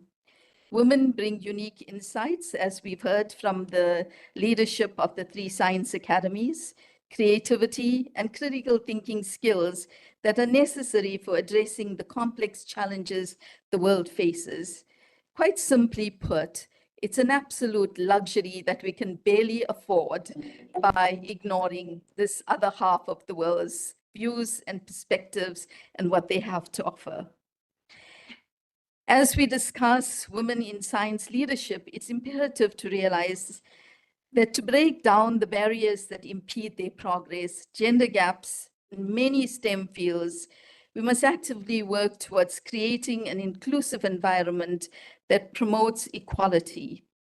We've heard repeatedly about the importance of mentorship, the importance of access to education, the importance of educational projects that sensitize everyone with respect to gender and not just make gender equality the be-all and the end-all. Favorable workplace policies and home environments and community environments are equally important for fostering the next generation of women leaders in science. And often we look at the science academies and lament the fact that we have huge disparities in terms of the representation of women there. And I say that bridging these gaps and addressing it starts at home. It starts in primary school, it starts in high school, it starts at universities. And then we can start to see that equality in our science academies nationally, that's reflected regionally and reflected globally. And I say that sharing with you some statistics from TWAS. A few years ago, we decided to establish a gender advisory committee, and we're very privileged to have Professor Godbole chair that gender advisory committee. And her insights have been incredibly valuable in terms of how we move forward. So within a matter of years, for the first time, the Governing Council has parity. For the first time, about 44% of the scientific awards of excellence that TWAS makes is being awarded to women, and not because we're looking at gender parity, but because they deserve those awards.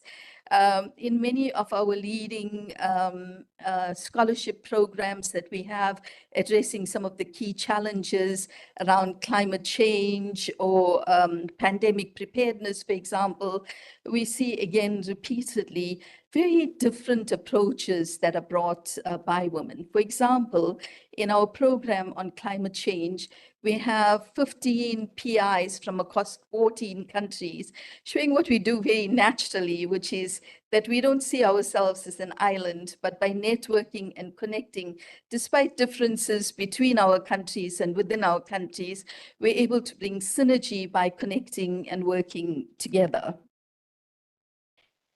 Now, here we are also looking at a new era of sustainability. We've all committed as UN member states to the Sustainable Development Goals. And the midterm review that was undertaken last year shows that, in fact, what has happened is that since 2016, we've seen the widening inequalities. And that this is of deep concern because the more inequalities widen, the harder it becomes to bridge that. And so as we think about a new era for sustainability, we really have to look at what are sustainable practices and not just sustainability in terms of environmental issues, but also economic, social, and cultural aspects. And women in science leadership are well positioned to drive holistic approaches to sustainability, considering the interconnectedness of these different facets. We have really good evidence on the dais this morning, and even in the audience and in the many other events that have been taking place preceding this launch and, following this launch.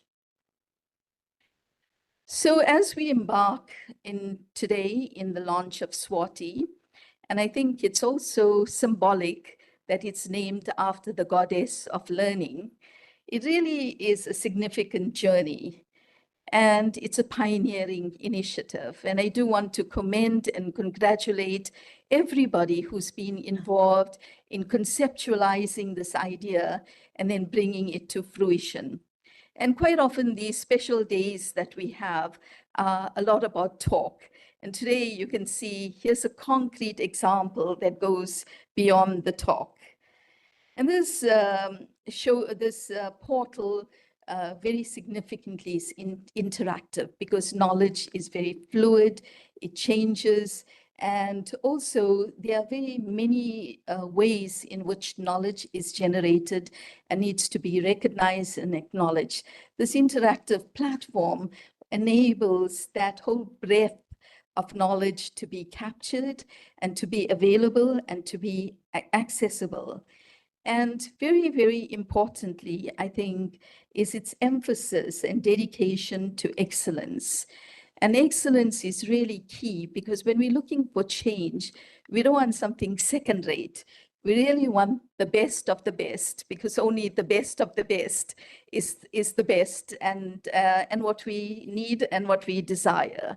So these are about accomplishments, these are about achievements, and significantly showcasing in what was considered not so long ago a third world country to show this advancements in thinking about gender parity. And often I think when we have big challenges, because the needs in low middle income countries are so high, we see adoption and addressing of these challenges much more rapidly than we would otherwise. This portal is an important gateway to the expertise and contributions of women in STEM. And it's quite a monumental occasion, in my opinion, that goes beyond the launch of a digital platform, in that it is about showcasing quite remarkable contributions and that have already been made by women in India, that are currently being made by women in India, and that we hope will inspire a whole new generation to add and exponentially grow contributions.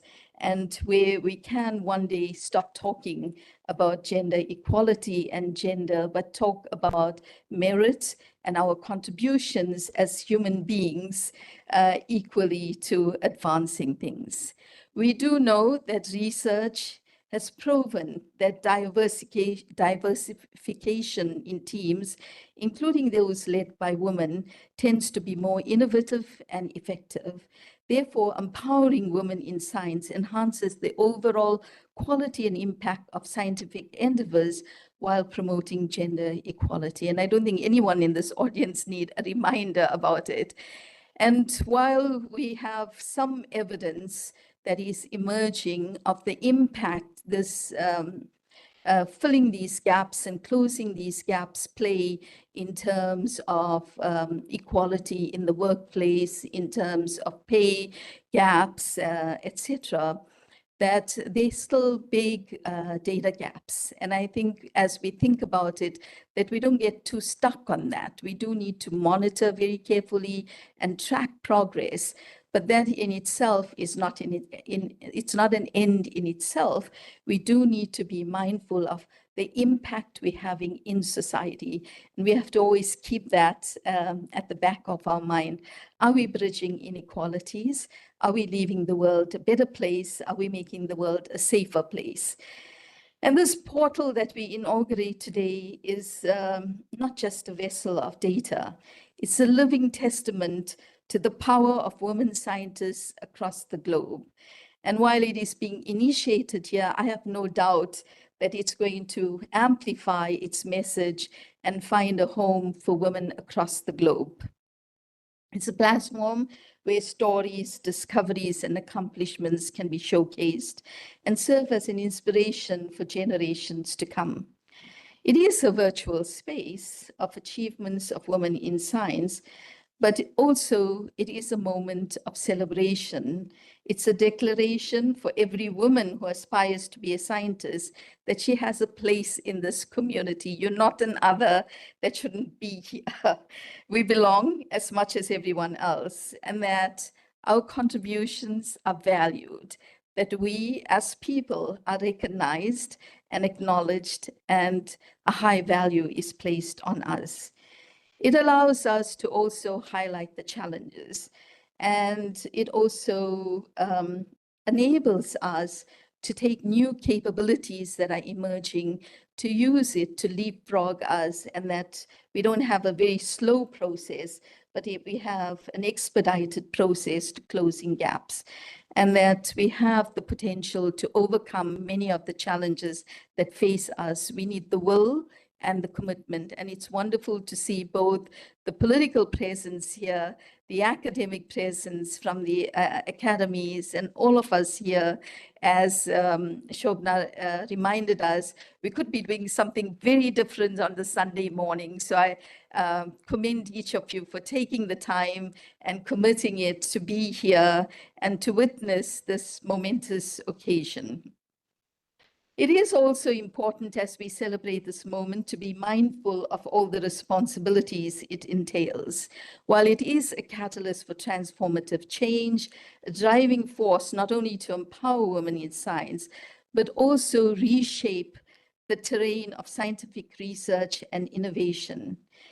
It has to be something that enables all of us to freely exchange ideas, to learn from each other, to collaborate, and to find solutions for many, many challenges that face us. We know that the path to accomplishments and exploration will be a source of inspiration for many, and that for the upcoming generation of women in science, this portal allows you to function within a wellspring of inspiration, guidance, and a constant reminder that the possibilities of what you can achieve is boundless. So I want to express my deep gratitude to those who contributed to the development of this portal, to have the vision to do it, but to also the commitment to actually make it a reality, that it is a symbol of progress, a catalyst for transformation, and a testimony to extraordinary impact that women have made and will continue to make, and within the realm of science. Let us commit to fostering an environment where women in science not only have a seat at the table, but also lead efforts. Together, we can usher in a new era of sustainability where the brilliance and dedication of all in science are celebrated, valued, and actively promoted. And I want to particularly thank the many male allies we have in getting to this point in this journey, and hope they continue to walk with us as we move forward. The future and the sustainability of our planet depends on it, and there's nothing less or nothing more. So I think several of us, all of us were asked to pledge to be agents of change. So in conclusion, let me voice my pledge and to commit to be an agent for change, to leave the world a better place. I thank you for your attention and the opportunity to address you this morning. Thank you.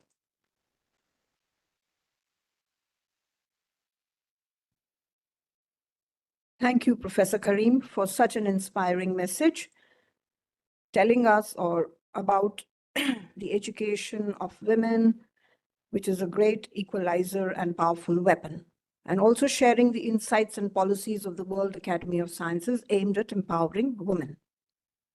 Now I have the pleasure and honor of inviting Professor Ajay Sood, Principal Scientific Advisor to the Government of India, to deliver his inaugural address, after which he will also formally launch the SWATI portal.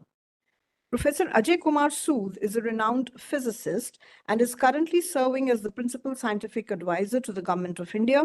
He has also served on the Scientific Advisory Committee to the Prime Minister of India from 2009 to 2014 and is the chairman of the National Physical Laboratory, New Delhi.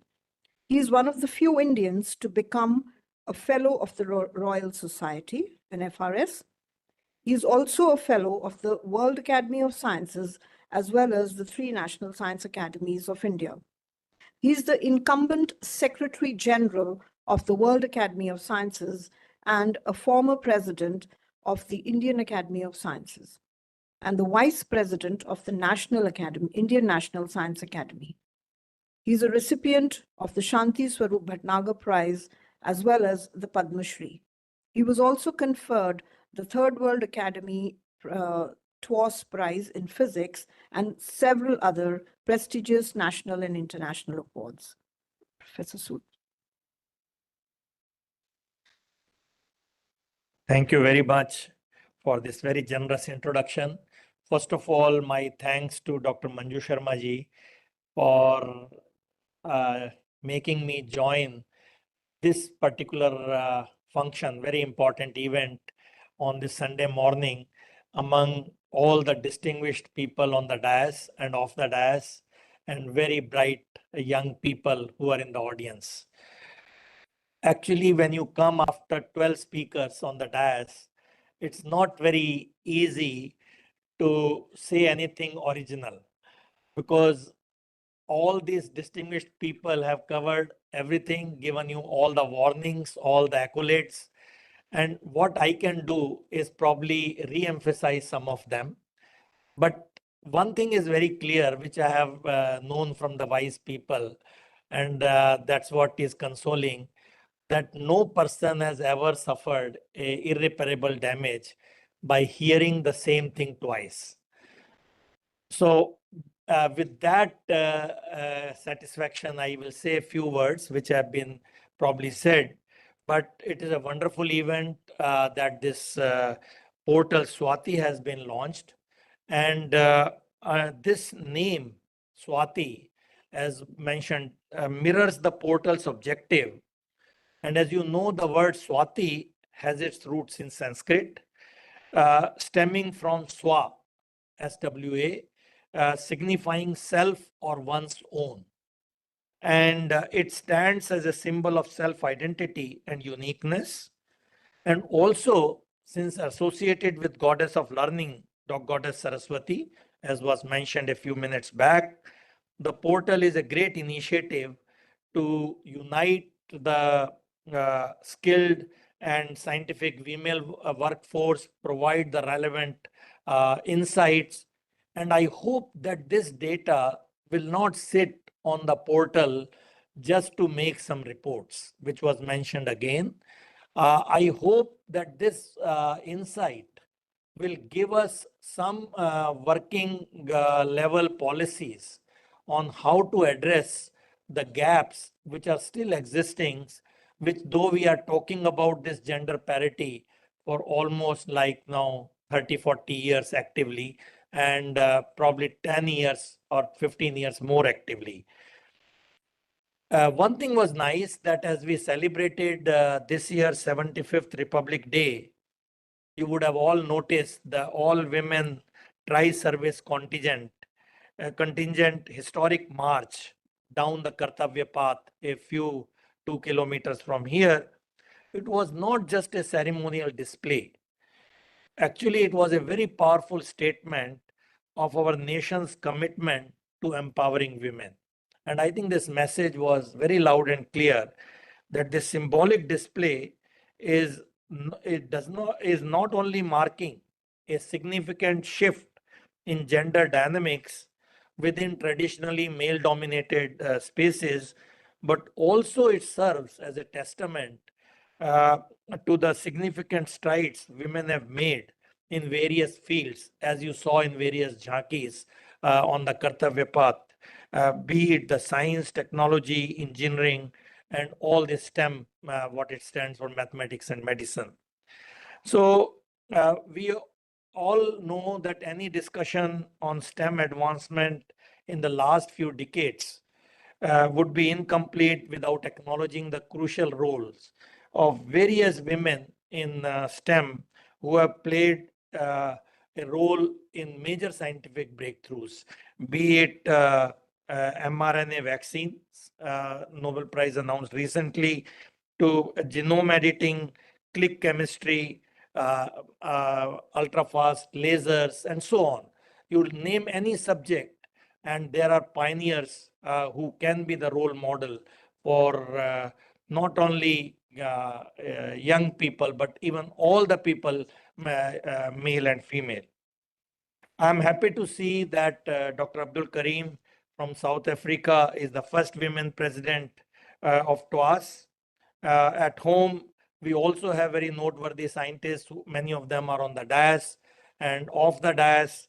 And it is good to see that this representation, though not as much as it should be, is making a great insights and contributing to bridge this gap of gender parity.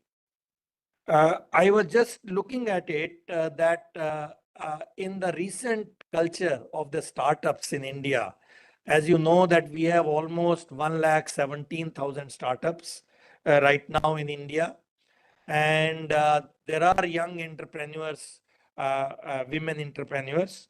And NASCOM reports I was just reading, it says that about 20% of the startups have at least one women founder so far. And I hope this number will increase as we go along, because the startup ecosystem is getting strength. And I hope the women participation in this will not lag behind, and it will really play an equal role. I was also, while having tea 2 days back, this Times of India, 9th November, day before yesterday, had a full article on the women entrepreneurs, which attracted me. And I saw very insightful comments by some of these women entrepreneurs. For example, Shreya Singh, a product manager, Wayfair India Tech Development Center, she said, judge women for their abilities and not gender. I think a very profound statement by her. Then we had Rani Gopalakrishnan, MD. It's laments the gender ratio is still askew at senior levels, and we need to address, and so on. So you would all agree that globally, trends in the participation of women and girls in STEM indicate that while graduation rates are higher among women than men, because if you look at any university convocation, it's very clear. But really, what happens after that is the issue. That how this number, which is by various statistics, this number can vary from 20 to 26%. This is the issue which all of us collectively need to look at, that what are the issues which are resulting, as one said, in the leaky pipeline at various levels. And this is really the crucial issues, because right now, up to masters, it is almost 46% by some statistics. It could be 46, it could be 42, but that is not a big gap. But the gap is really in the next journey. And I hope that this portal will have some data, not just a number, but some insight, what really led to this leaky pipelines, and how do we address at a policy level. Because I think everyone, as far as I know, is convinced. All the participation I have in various fora, there is absolutely no doubt in anyone's mind that this has to improve from 24% to 50%. There is no doubt. How to do it is the issue. And I hope that in coming 2-3 years, this portal can provide us some more insights into how to do it. So I thought at this stage, though I'm running out of time, but I'll just mention a few initiatives with the Government of India in various departments have taken, which was mentioned also, but it's good to remind. We have the DST program called Vice Kiran. Then we had Vidushi program, Women's Instinct for Developing and Ushering in Scientific Heights and Innovations. Then we had program like Vigyan Jyoti was mentioned, so that it encourages girls in mainstream science. We had the program called Curie, which is still going on. And then this mentioned Gati by DST, Gender Advancement for Transforming Institutions. This program, in my view, is a step in the right direction, but it has not gathered momentum. It has to gather momentum. So my urge to all of you is go back and make sure that this Gati initiative, which means each institute has to put on its portal, how is it doing in gender equity? What is the, how we rate this institute in this?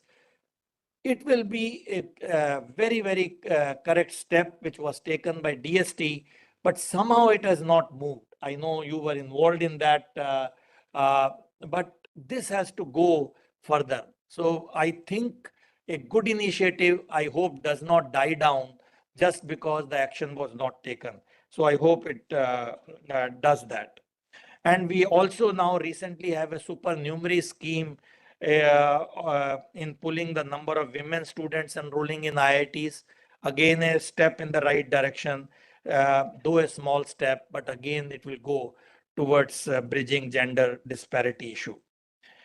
Now, the gender equality in STEM has also been addressed, as you notice, in various intergovernment forums, with women chief scientists leading the narrative. So recently in this G20, under our office, we initiated a new vertical called G20 Chief Science Advisors Roundtable to address what are the issues which we should be looking at. And one of the three issues which looked at, one was One Health, one was open science policy, like the publications, and the third one was DEIA, diversity, equity, inclusion, and accessibility. Again, addressing not only the diversity, but all the other aspects in this science STEM field. So this is something, again, many women leaders participated in this, be it Australian Academy of Sciences President Kathy Foley, be it from the UK Chief Science Advisor. So that was very heartening, and I hope that these numbers will increase. So I'll just mention for 1 or 2 minutes at the office of PSA what is happening. So we have a platform called Manthan. I don't know how many of you are aware. This platform is a digital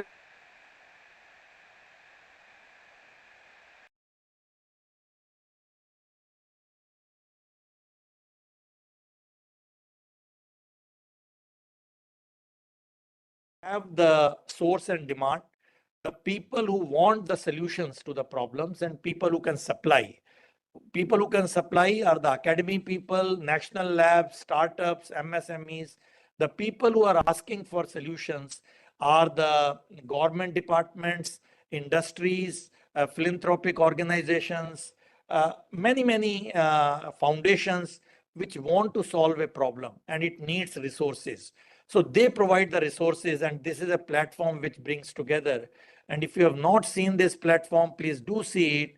Now it has almost more than few thousand success stories in the last 1.5 years.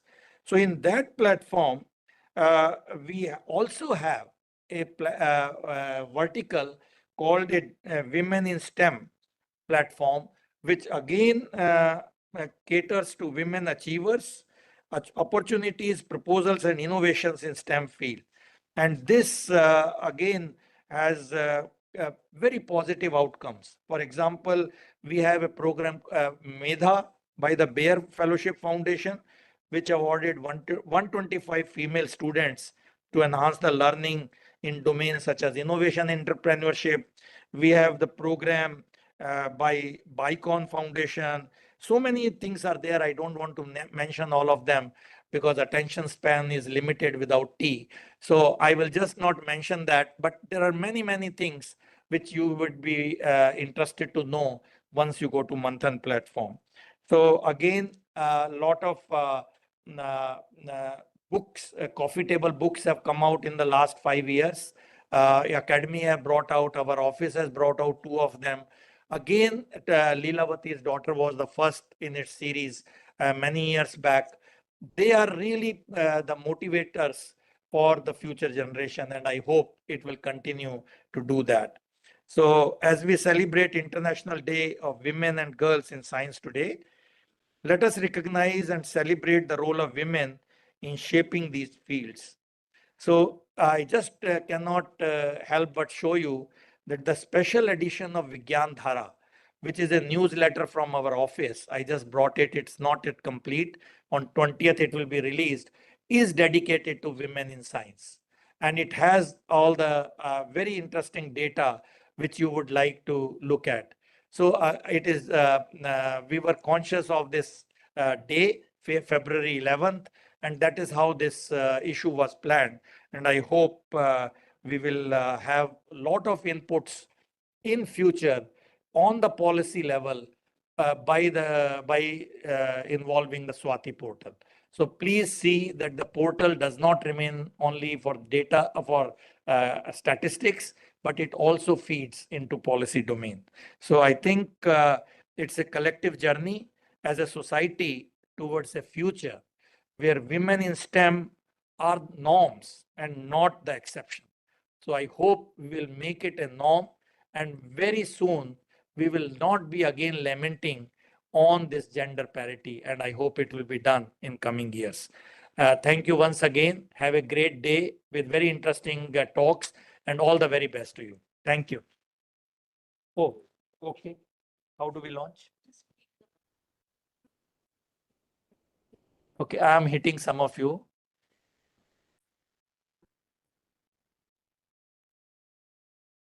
This one, right?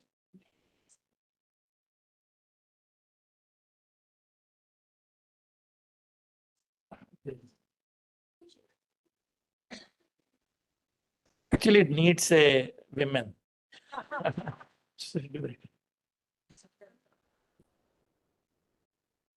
No, this one, right?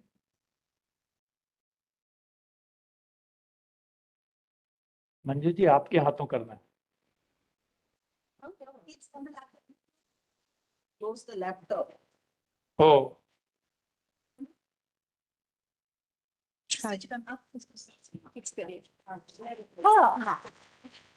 It needed my presence on screen. I said that. Thank you. Thank you. Thank you.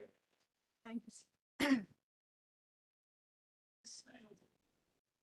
So thank you, Professor Sood, for reiterating the political will of the Indian government to support the women in STEM. And thank you for launching this very important portal. Now the portal is up and it is internationally available to people for access. And we urge everyone in this room to please make an effort to make this portal very interactive and let it grow exponentially.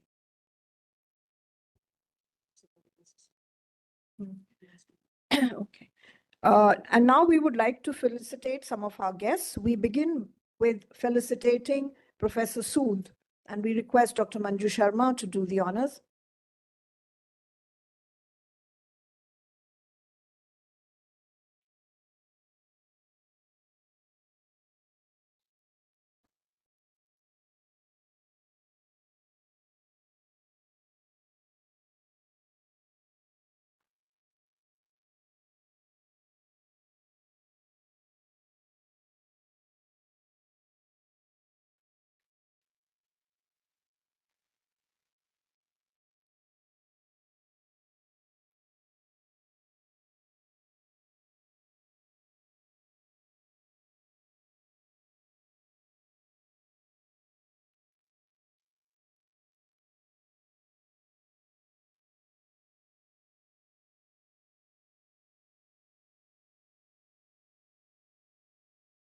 We would also like to felicitate Professor Karim.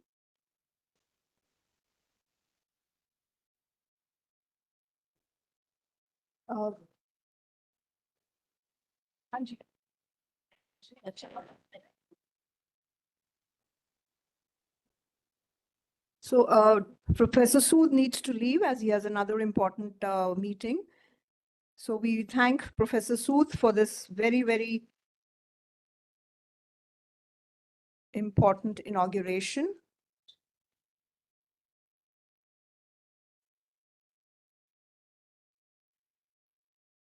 Dr. Manju Sharma will now felicitate the other guests.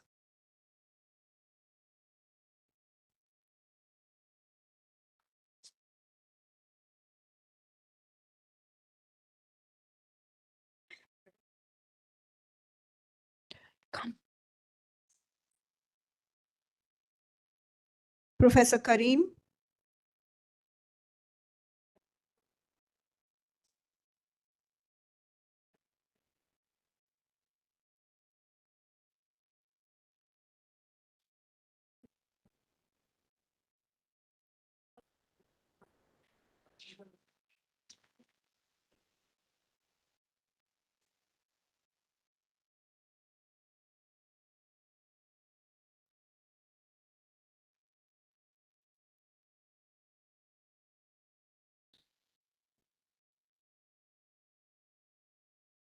Professor Sharma, Ashutosh Sharma.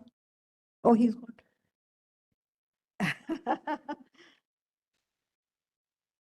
Professor Balram Bhargav. Acha.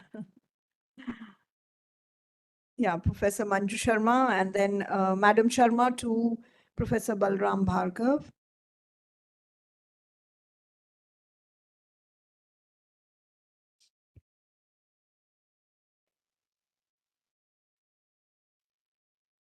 Next, Apurva. Haji.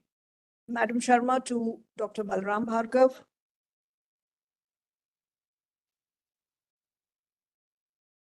हाँ, ये थोड़ा भारी है.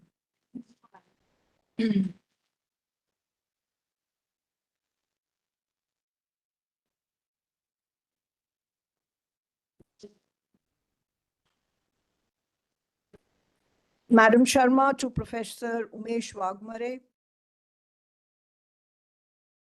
Jaldi, jaldi.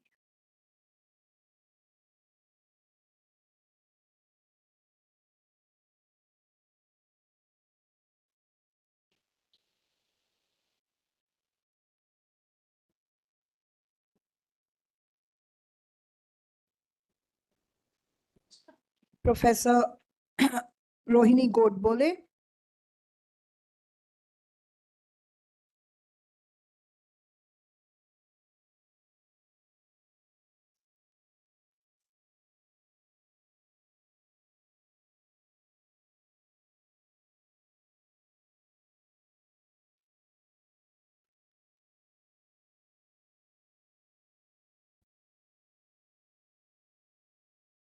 Professor Shobna Sharma.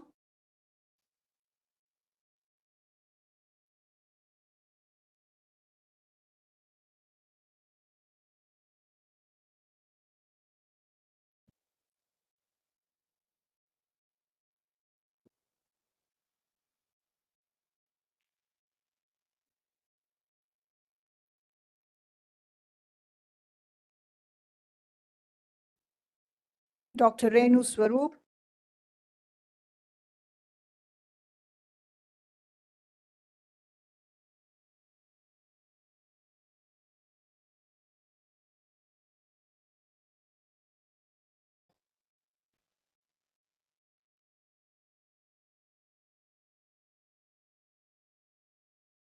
Professor Chandrima Saha.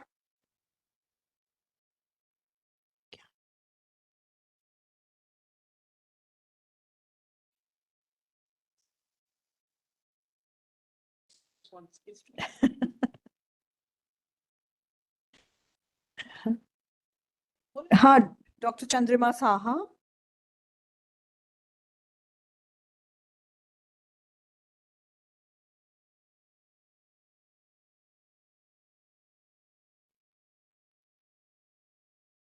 Dr. Shubhra Chakravarti. Doctor Karim का हो गया ना पहले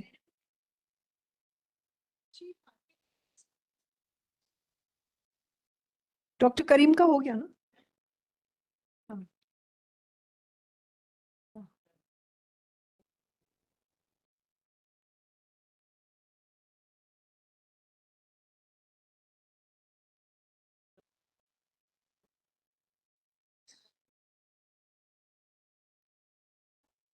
शर्मा का हो गया ना डॉक्टर शर्मा ने हो गया ठीक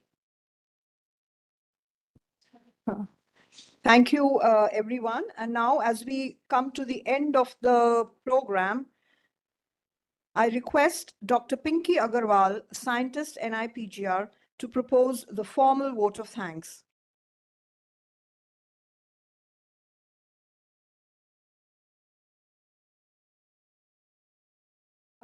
I request all the people on the dais to just stand up for a minute for a photograph, please.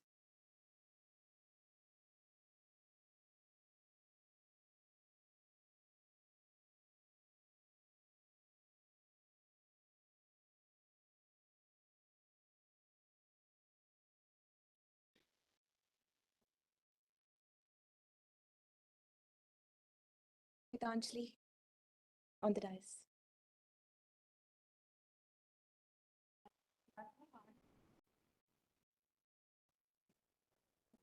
At the backstage, that's the time.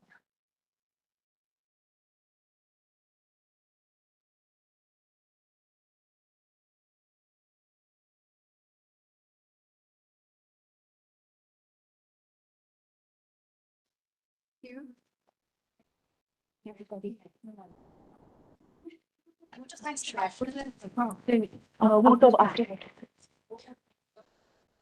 On behalf of DBT-National Institute of Plant Genome Research, it is my pleasure to deliver this vote of thanks to such a distinguished panel of scientists today. I would like to extend heartfelt gratitude to Principal Scientific Advisor, Professor Ajay Sood, for gracing the launch of SWATI as the chief guest. I express our sincere appreciation to Professor Qurecia Abdul Karim, President TWAS, and to Dr. Manju Sharma, Founder Chairman, Inter-Academy Panel on Women in STEM, who is a source of inspiration for all women in science. Profound thanks are due to IAP members, Professor Shobna Sharma, Professor Rohini Godbole, and Dr. Renu Swarup for their thoughtful words. We are indebted to Professor CNR Rao and Professor PN Tandon for their special messages. Much thanks are due to past and present presidents of the three academies, INSA, ISC, and NASI, Professor Chandrama Saha, Professor Balram Bhargav, Professor Ashutosh Sharma, and Professor Umesh Wagmare for their kind support. Last but not the least, I would like to thank Dr. Shubhra Chakrabarti, Director NIPGR, for her constant encouragement. Now, I request everyone to please stand up for our national anthem. There'll be a half-an-hour tea break after this inaugural session.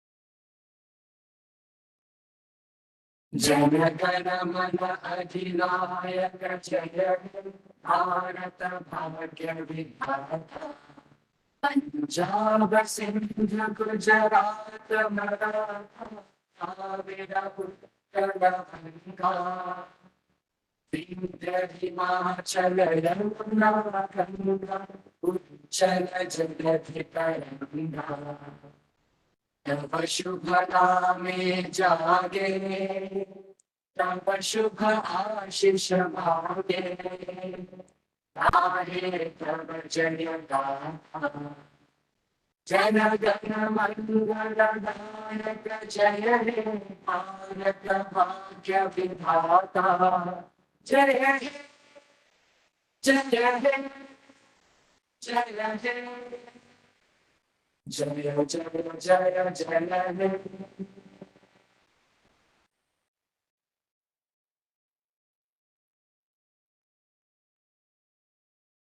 So just before everybody go out of this room, request to all of you, please stick to the time because we have a very long day today and we should have everything on time like we have finished inaugural program on time.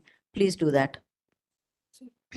So everyone is invited for tea outside, but please do come back for the first session. In 20 minutes, and the tea is at the INSA lawns. There's another parallel program going on, so please join us at the INSA lawns.